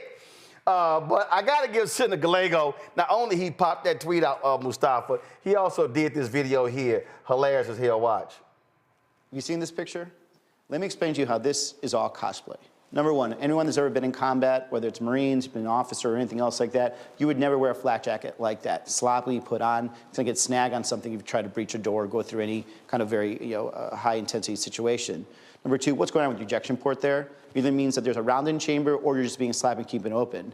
Number three, you have a magazine inserted. That tells me you likely have a round in chamber. And if you have a round in chamber, the most important thing you have to always dealing with weapons handling is you have to assume every weapon is loaded. And you're pointing that weapon directly at that guy's head to the left-hand side. So that is a problem, Secretary Noem.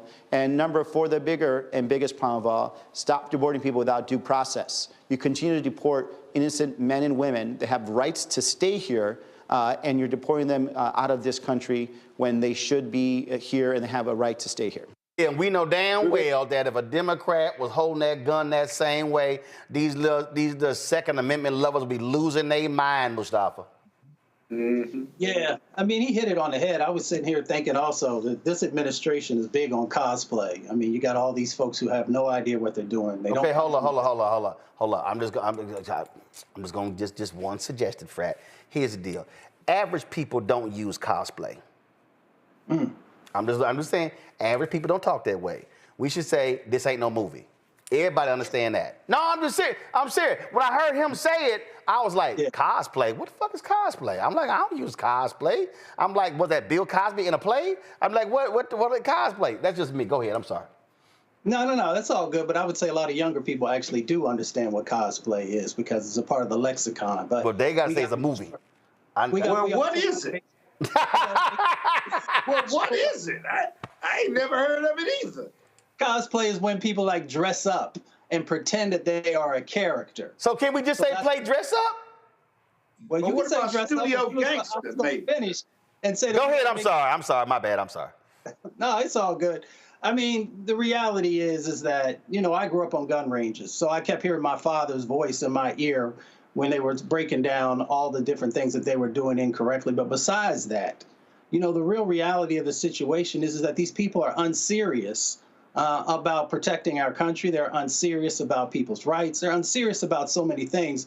And it just manifests itself in how these people stand in front of the cameras and want you to believe that they were actually a part of, an investigation or actually a part of taking somebody down when they probably were sitting in some office somewhere. And then after whatever took place, then they show up. So we just need to make sure that we understand this game that's going on. And that we have something to do about it. And if you don't like what you're seeing, if you don't like people being deported unjustly, if you don't like having individuals who have no experience, who have no merit in the positions that they are, then do something about it in the midterms. Scott? Yeah, I always crack up when I see Kristi Noem with the picture with the prisoners behind her, and then she's got the baseball cap on, or she's got the cowboy cap on. I mean, it's the marketing of MAGAism, the marketing of Trump. There's no depth and substance to any of the agencies or even to Donald Trump. Hey, you saw did you see this one here? Is this her Cowboy Carter look? Oh, yeah. See, again, though, that's all. Go ahead. Yeah, a lot of makeup on. I mean, to Republican men, she's hot to them. And this kind of bad girl or good cop female chasing down bad guys, it's all about building an image that these directors who fan out and do the talk shows, they're all selling MAGA. They're all selling Trump. If you really think about it, many of them aren't talking about depth and substance. They're just marketing. Everything about the administration is marketing, whether it's Caroline Leavitt or the heads of these agencies, or even Donald Trump. All he does is market. Every time he does a press conference, with or without an agency head, or if he's presenting something, he riffs on all of these talking points and these conflicts or what do you call it? His what he hates about America, and it's just reinforced marketing. And people who are not college educated, who are the least lost and left out, poor working white Americans, or Fox 5 or Fox News, they listen to all of this rhetoric that is just rhetoric. He speaks in hyperbole, and he reinforces it every chance he gets. They're rapists and murderers, and we got to get the Venezuela's gangs out. And he's just riffing, and it's all lies. Most of the things coming out are not just untruths, but they're just lies, and the data is counter to it. But it comes in such overwhelming fashion, even the media can't just keep up with it. You talk about Melman having a rapid response team. That's good. But the Republican rhetoric and lies just comes so fast, you forget about all the nonsense that they say. But his voters, and even those who are not his voters, just eat it up, find it as true. He's got the power of the presidency behind him. Nobody challenges it. And so it becomes his truth and the truth of his voters and stuff. It's an amazing marketing machine more than anything, but it's based in falsity, and you can't keep up with it. That's one of the best. He's one of the best marketeers there are. Until we keep up with it, and until he drives us into a recession, Democrats have got to be able to blame him for the recession, blame him for inflation, right? But give Republicans an alternative. I'm sorry, Democrats and all voters an alternative to him, not an alternative that they don't like. Not only blame him, but tell them their story and how they're going to make it better for them. Until we do that, I'm sorry, the Republicans can continue to get reelected if they're better marketers than the Democrats, and right now they are. But this is the point that I was just making when we talk about holding that guy up. You have to understand narrative. Also, we're living in the age of social media, Derek. This is not the days of newspapers where it comes out the next day, radio and television. It's now immediate. If you are not crafting a message that has memes, using photos, using videos, then you're not telling a story. And that's what I'm talking about. That's why I'm saying I would make Sean Donahue the face of no talent, no merit, and I would say, oh, you dumbasses want to attack DEI, but y'all voted for this fool. I would embarrass them. I would beat his ass across the head every single day and say, this is one of the most unqualified people that have ever come before us, and you fools just voted for him. But they are too nice about it. Go ahead. Yeah. Yeah, again, Roland, you're absolutely spot on, and I agree with Scott and Mustafa. You know, the only 2 points I would add, Roland, to the point about social media and pushing that narrative is that we'll be telling the truth. See, that's the difference between Don the Con. Every time I get on media, I call him Don the Con. I do not call him a great marketer. He is not a marketer. I'm in marketing. That's what I do. You know, for like a living. Scaramucci. I know Scott's got to go, but I'm gonna show this here. Scaramucci, hold up, I gotta do it. No, don't go to it yet. I got no. Again, no, because literally I was sitting here, I was looking at these Twitter comments as he was talking, and I saw this. He's a perfect example that when you talk, because you said marketing, literally as you were talking. And I know this is Anthony Scaramucci, and we know he was a Trump supporter in the first time. But this, we talk about marketing. Matter of fact, here to go. Hey, Keenan, do me a favor. Put this on a T-shirt and put it on our site. MAGA chose between woke or broke. They chose broke. But but I'm saying from a marketing standpoint, Scott, Derek, and Mustafa, that's what I'm talking about. Republicans talking bumper stickers. There you go. Oh, y'all didn't like woke, y'all like broke. Boom. Yeah. Scott, no, you got to go. All right, Kappa. Later. Oh, and Scott, thank you. I gave you money today, and you didn't mention money. No. See, Scott, right there. That's how arrogant your little ass is. See, I was just about to thank you for your, like literally, I'm about to thank you, but your little ego, you ain't thanked me publicly for my donation. I was literally just about to say, y'all, today, Scott. Come on, let's have it. Give it to me. I'm not going to do it till after you.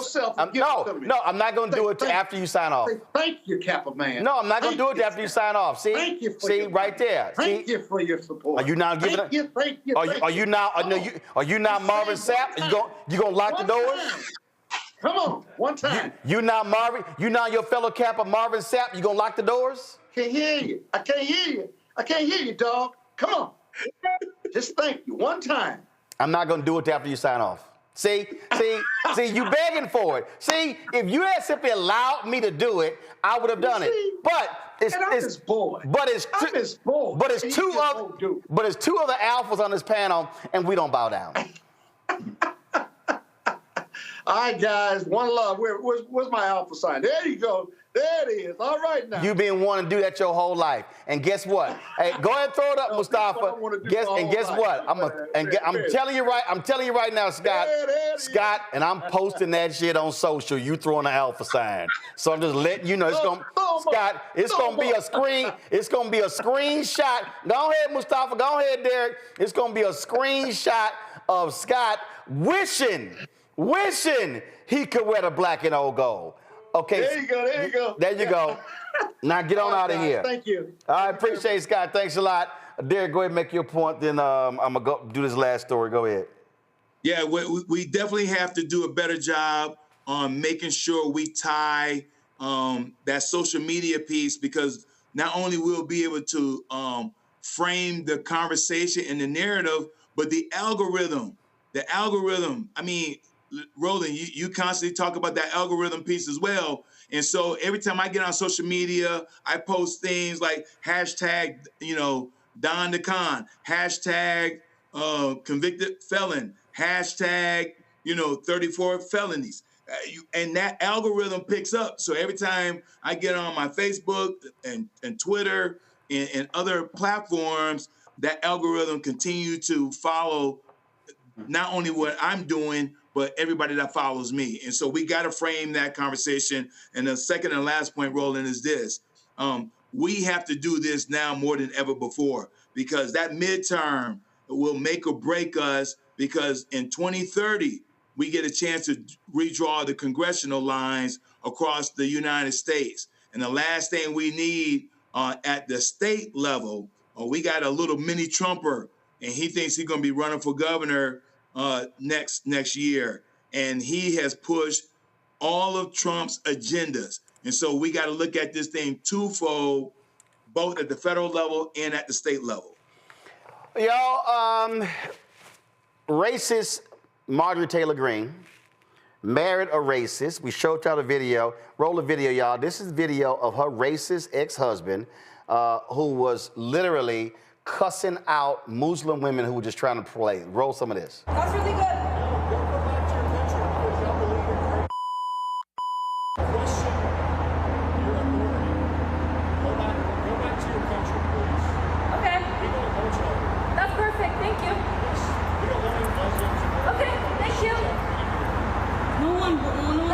To you, brother. I'm bringing it to you. I don't want your shit. Oh. Nobody really wants your shit here. Did we bother you personally, though? Yes. Okay, I'm sorry. You can. But see, like, y'all want to kill gays. Y'all want to do all kind of crazy. Where y'all from? What country? It doesn't matter where we're from. It does not, though. Why does it matter to you, then? It does, because you're worshiping a false god. No. Yes, it is. Are you Christian? All right, that's... Well, racist Perry Green decided to issue an apology speaking near a mosque. Here's the bigot.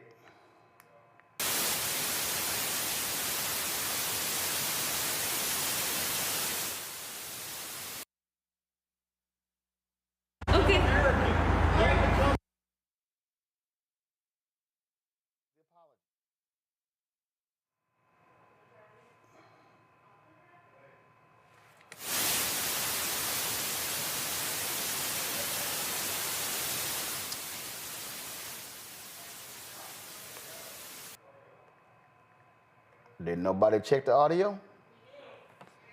Okay, well, I don't know. Anyway, so Lil Perry, y'all, Lil Perry went before the cameras, and he apologized. Let's see if I can actually play it myself. Where he stood before with one of the women, and he spoke, and he was all sorrowful for his actions. For his racist ways. Give me a second. I'm about to play it. All right, here we go.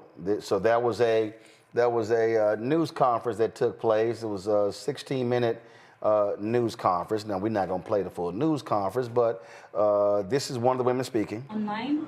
Bismillah ar-Rahman ar-Rahim. In the name of God, the most gracious, the most merciful.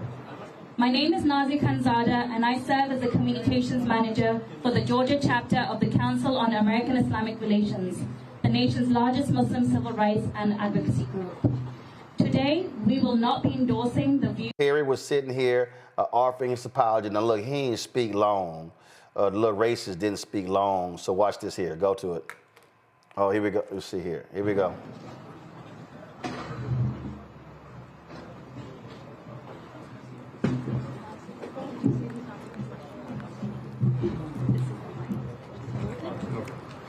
Hello, everyone.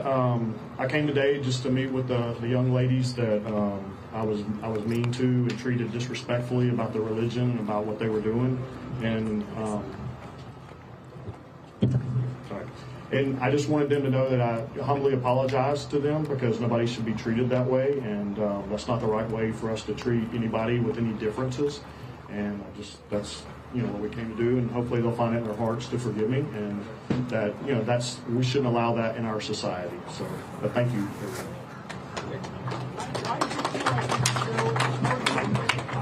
Mr. Green will not be taking any questions. First of all, we should not allow it in our society. Oh, Mustafa, your ass did it. I mean, what are you going to say about these types of folks? I mean, it's the hate is so deep inside of them that they often don't even understand what they're doing, they understand what they're saying, but they don't even understand what God is actually all about. It's amazing. Religious hate crimes are up in the country. There are a couple of different studies out there that show that right now. We know that very few people often talk about Islamophobia, and we know that there are increases that have happened there. Of course, anti-Semitism, we know what's going on in that space. And, these individuals, they're so antiquated in the way that they think, that they continue to hold on to all this various type of hate. And unfortunately, when somebody sees somebody of his level because of who he used to be married to making these types of things, it makes others think that it's okay for them to do it as well. And then, of course, they hear this rhetoric, all the way up to the top. So we have to call it out where it is, and we've got to make sure that folks continue to push back. And there's a reason why we have hate crimes legislation. And, I hope that those sisters are not only safe, but I hope that they also give some consideration to other steps that they might want to take. The racist gonna racist. Listen, I watched that live when it took place here in Georgia. And the very first thing that came to my mind, Roland, I said, I get it, this apology, but I personally think that racist apologies are insufficient. I think, especially when there is no clear demonstration of accountability. He didn't say that, hey, I'm going to spend 10, 20, 30 hours at the mosque. Nothing he said even added that he felt remorse, make it more meaningful. And so I just think that when we hear these kind of apologies, Roland, my humble opinion, we need to hold people accountable. We need to hold them accountable to the degree where their words will go beyond just simple words. It will actually transform their behavior. It will help contribute to push our society progressively forward, to make it more inclusive, make it more equitable. And so I just think his apology was just very empty. I ain't accepting his apology at all. Now, the attorney representing the woman told a local TV station they are not seeking compensation, but are discussing the possibility of Green donating to a nonprofit focused on containing Islamophobia and promoting education. That's letting his ass off lightly. Y'all, one of the nation's oldest HBCUs, St. Augustine's in North Carolina, is a target of 2 new lawsuits. Within the last 2 weeks, 2 major tech companies have filed lawsuits against the university, seeking more than $18 million in unpaid bills. These lawsuits come on the heels of St. Augustine recently losing its accreditation due to concerns over financial mismanagement and lack of oversight. One company, SBA Connect, says the university owes them more than $16 million. Yeah, I said that right. $16 million with regards to their IT infrastructure. Okay, what the hell? So when you look at the particular lawsuit, they lay out that they already had a contract, but then all of a sudden they decided to grab another person while they already have the contract. So this lawsuit actually kind of makes no sense. Again, the university, the company says they owe them $16 million in early termination fees after defaulting on a contract 1 year after it was signed. Another local firm of area claims the university owes them $1.3 million for IT infrastructure services that are still being provided. See, this is why we're going there on Friday to talk about it. And we've invited university leadership. We've invited the Board of Trustees. Have they accepted our invitation? No, they have not.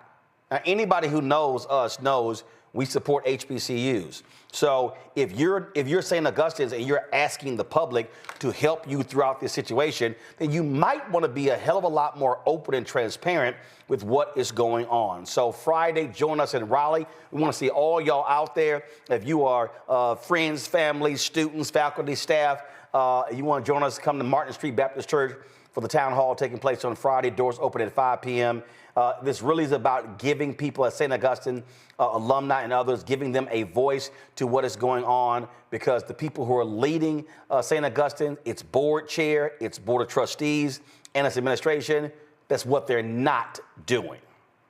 So we're going to absolutely be there. So looking forward to that. All right, folks. Let me thank Derek. Let me thank Mustafa for being on today's panel. Scott joined us as well. Let me thank Scott for his donation as well. We're going to close the show out this way. Reverend Bishop William Barber was one of the many speakers who spoke in D.C. on Saturday at the protests that were taking place led by Indivisible. There were a lot of different speakers. There were some people who spoke too damn long. Hey, I got to go ahead and say this right now. Congressman Jamie Raskin, please, I need y'all to sit y'all ass down. Do y'all understand that Jamie Raskin, when he spoke on Saturday, spoke for 37 damn minutes? Let me be real clear. If you are speaking at a rally and they got like 50 other speakers, didn't nobody ask you to give a sermon? Did nobody ask for no keynote address? That's like the person who gets an award at a banquet and you the keynote speaker, they want to get up there and talk for 30 minutes. They didn't come pay to actually see your ass. Just get your award, say thank you, give your 60-second comments, sit the hell down. I'm tired of these people inviting politicians to these events and they want to give long damn speeches. You don't even have that. Listen, 30 minutes, 37 minutes is utterly ridiculous, okay? Yeah, I had to go ahead and say it. So here's what Bishop William Barber had to say at Saturday's rally.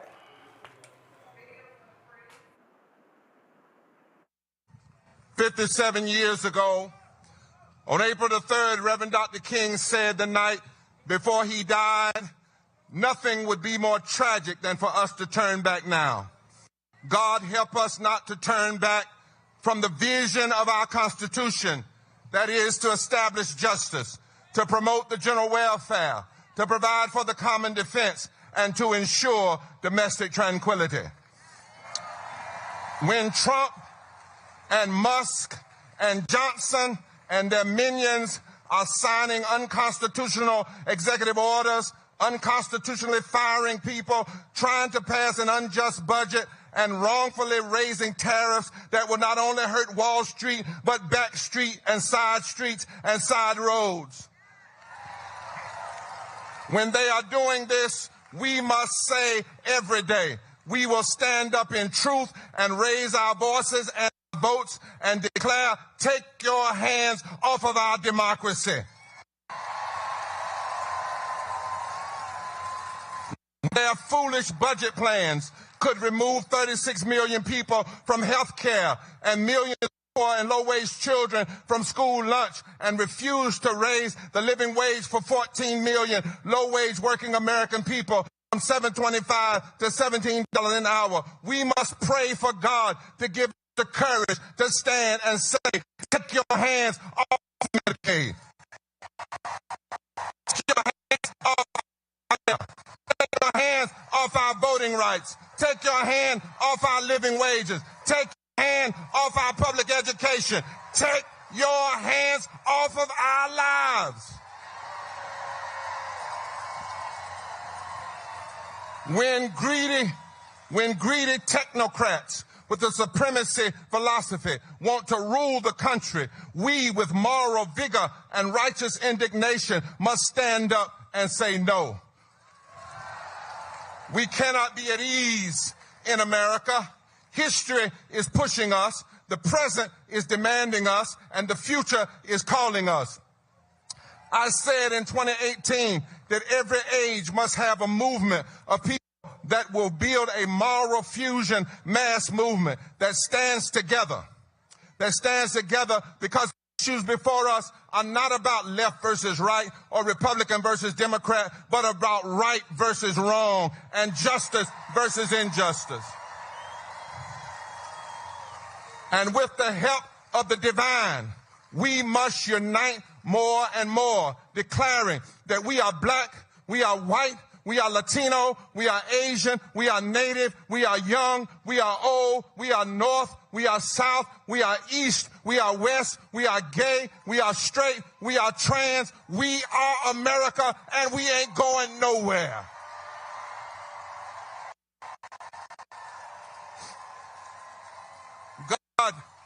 God give us the strength. We will not allow a budget that goes after the policies that lift the poor and low-wage workers of this nation. We will not accept the attacks on federal workers. We will not accept them, not now, not ever.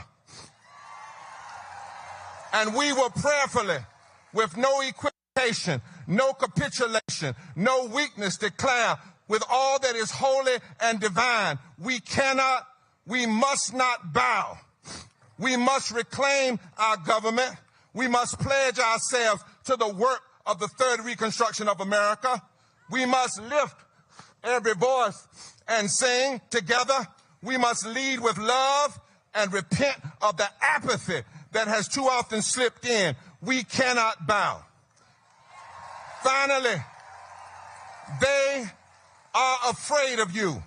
Trump and Musk, who want to be dictators and want to be kings and lords, they are afraid of the power of love and truth and justice.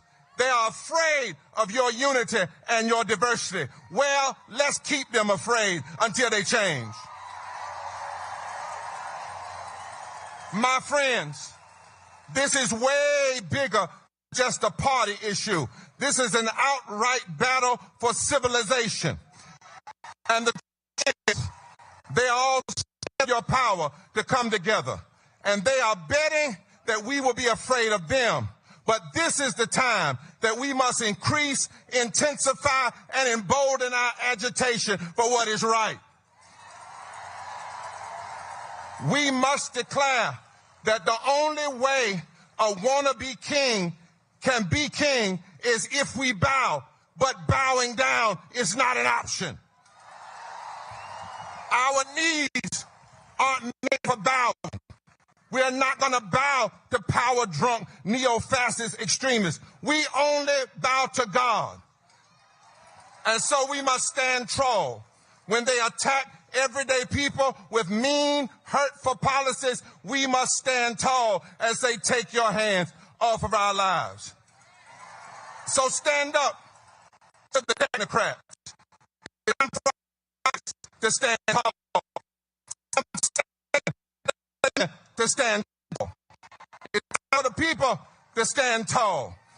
We must mobilize our righteous bodies and our voices and our hearts by the millions. We must stand tall because bowing down is not an option. It might take mass call-ins, but stand tall. It might take mass sit-ins, but stand tall. It might take nonviolent civil disobedience, and they might arrest us, but stand tall. It might take mass pray-ins, but stand tall. It might take class action lawsuits, but stand tall. It might take having a labor strike day on election day so that working people can vote. But stand tall. Stand tall in every precinct. Stand tall in every voting district. Stand tall in every city. Stand tall in every state. Stand tall in truth. Stand tall in love. Stand tall in justice. Stand tall and demand that they take their hands off our democracy, and the God of the universe will be with us. Stand tall. Bowing down. Say it with me. Bowing down. Bowing down. Bowing down is not an option. Stand. Stand. Stand. Roll Chronicles. One of the folks who's not scared to bow down is Congresswoman Jasmine Crockett. Time for the Crockett Chronicles.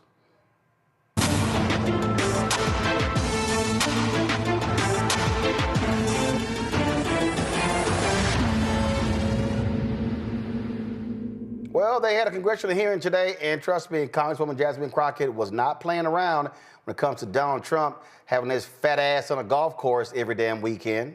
Roll it. I now recognize Ms. Crockett from Texas for 5 minutes. Thank you so much, Madam Chair. And I can tell you one thing that is crumbling for the city of D.C. was that continuing resolution that defunded approximately $1 billion from them. But I will focus on today's hearing. The Republicans' recklessness and chaotic approach to reducing the size of government has shown us what we've already known. Concepts of a plan don't work. This is the committee's fourth hearing, and still no one from the so-called Department of Government Efficiency has testified before this committee about their plans to break the federal government, because as it turns out, breaking the federal government doesn't just hurt people you don't like. It's not just going to be Democrats who miss out on Medicaid, Medicare, and Social Security, or only Democratic veterans who will miss out on their VA benefits. Their approach will negatively impact all Americans. So it's unfortunate that Republicans have taken a seemingly bipartisan issue and included it as part of their scam to subsidize tax giveaway for billionaires. They haven't proposed anything that will improve the efficiency of the government. Instead, they have put the country on a path to a recession and implemented the largest tax increase on Americans in decades through Trump's tariffs. This hearing is their latest attempt to try to convince the American people that dismantling public-facing agencies will somehow improve government efficiency. Let me tell you, it won't. There's nothing efficient about terminating leases for IRS taxpayer assistance centers during tax season, nor dismantling farmers' support offices in rural communities while farmers are trying to survive Trump's tariffs. And just like their trade policy, there isn't any logic or strategy behind the Trump administration's reductions in force or accelerated disposal of federally owned property. It has been discussed that managing federal property has been on GAO's high-risk list for more than 2 decades. Currently, GAO has almost 60 recommendations that the administration could fully implement, but decided to ignore. And I'm going to veer off for 2 seconds because all I kept hearing was fire. Fire, fire, fire is what I heard. And as I heard fire, it seems like we are talking about an administration that has been hell-bent on firing government workers. They are hell-bent on engaging in fire sales of our government buildings. And while we are at it, they are lighting the Social Security on fire, Medicaid on fire, Medicare on fire, 401ks on fire, Department of Education on fire. And instead, what we need to light on fire are Trump's tariffs. In fact, we could probably go a little bit further and fire this incompetent administration. But if we are going to talk about efficiency and worry about some solar paneled whatevers, let's talk about the fact that as of March 30th, Trump's golfing has cost us approximately $26 million. And the last time I checked, we're not getting anything in return for that. So I will get back on my remarks, but I just wanted to point out that maybe we need to talk about the president and his golfing habits. In fact, he decided that he was going to golf as the markets were tanking. He decided he was going to golf instead of receiving 4 heroes who died serving this country. He has decided that he wanted to play games while the rest of us are really trying to make sure that we can serve the American people. So, Mr. Maroney, you were quoted in the New York Times article dated March 17th, stating that it is important for officials to have a plan to generate the most savings and that, quote, all of these moving parts point to the need for some deliberate planning. Did the administration consult with GAO regarding their plans to dispose of hundreds of federally owned buildings? No. In your testimony, you highlight that one of the core issues associated with managing federal property is the lack of reliable data to support decision-making. Is that correct? Yes. Would reducing GSA's workforce by 50% improve data gathering and analysis? I cannot say they're That's perfectly fine. We know that we need experts and not idiots, but Mr. Kendall, we will move on. In your written testimony, you state some of the actions of this administration suggest that the administration is not following a strategy designed to save taxpayer money and that the administration seems to ignore agencies' mission integrity. Why do you think that?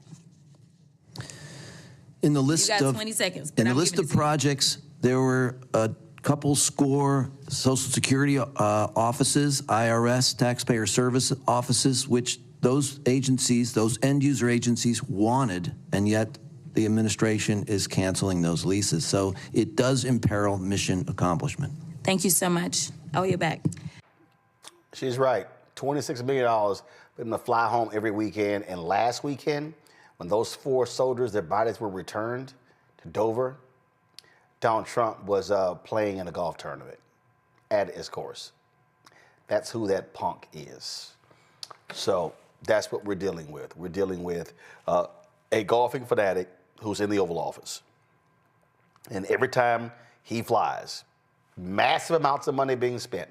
It's costing taxpayers $3 to $4 million every single weekend. And he had the audacity to complain about President Biden. That's who he is. All right, folks, that is it for us. I certainly appreciate y'all watching today's show. Thank you so very much. If y'all want to support the work that we do, we don't get to have $3 to $4 million of government money coming our way like Donald Trump does, enriching himself. So your support is critical to our success. To join our Bring the Funk fan club, contribute via Cash App. Use the Stripe QR code. You can also use this for credit cards as well. If you're listening, go to blackstarnetwork.com. So again, if you want to contribute via Cash App, use this QR code. Just port your phone to it and make your contribution. Send your check and money order. Make it out to Roland Martin Unfiltered, please. Not Roland Martin, not Uncle Roro, not Black Star Network. Make it out to not even Unfiltered. Make it out to Roland Martin Unfiltered. P.O. Box 57196, Washington, D.C. 20037-0196. PayPal is paypal.me/rmartinunfiltered. Venmo is venmo.com/rmunfiltered. Zelle, Roland at rolandsmartin.com. Roland at rolandmartinunfiltered.com. Be sure to download the Black Star Network app. Apple phone, Android phone, Apple TV, Android TV, Roku, Amazon Fire TV, Xbox One, Samsung Smart TV. Be sure to, of course, get a copy of our book, White Fear, How the Browning of America is Making White Folks Lose Their Minds, available bookstores nationwide. Be sure to get your Roland Martin Unfiltered merchandise. We're going to have y'all that new one ready with that Scaramucci quote. Get your swag, please, by going to rolandmartin.creator-spring.com. Get your shirts. Hashtag We Tried to Tell You, FAFO 2025. And also, don't blame me. I voted for the black woman. You can get a lot of other merchandise as well. QR code is right there, or go to blackstarnetwork.com. Don't forget to also download the app Fanbase. You can get that app, of course. Google Play Store, Apple Store. If you want to invest, of course, the goal is to hit $17 million in the Series A raise. $11.4 million has already been raised. So go to startengine.com/fanbase. Folks, that's it. I will see y'all tomorrow right here on Roland Martin Unfiltered on the Black Star Network. Holla! Black Star Network is here. I'm real revolutionary right now. Thank you for being the voice of Black America. All momentum we have now, we have to keep this going. The video looks phenomenal. See, there's a difference between Black Star Network and black-owned media and something like CNN. You can't be black-owned media and be scared. It's time to be smart. Bring your eyeballs home. You dig?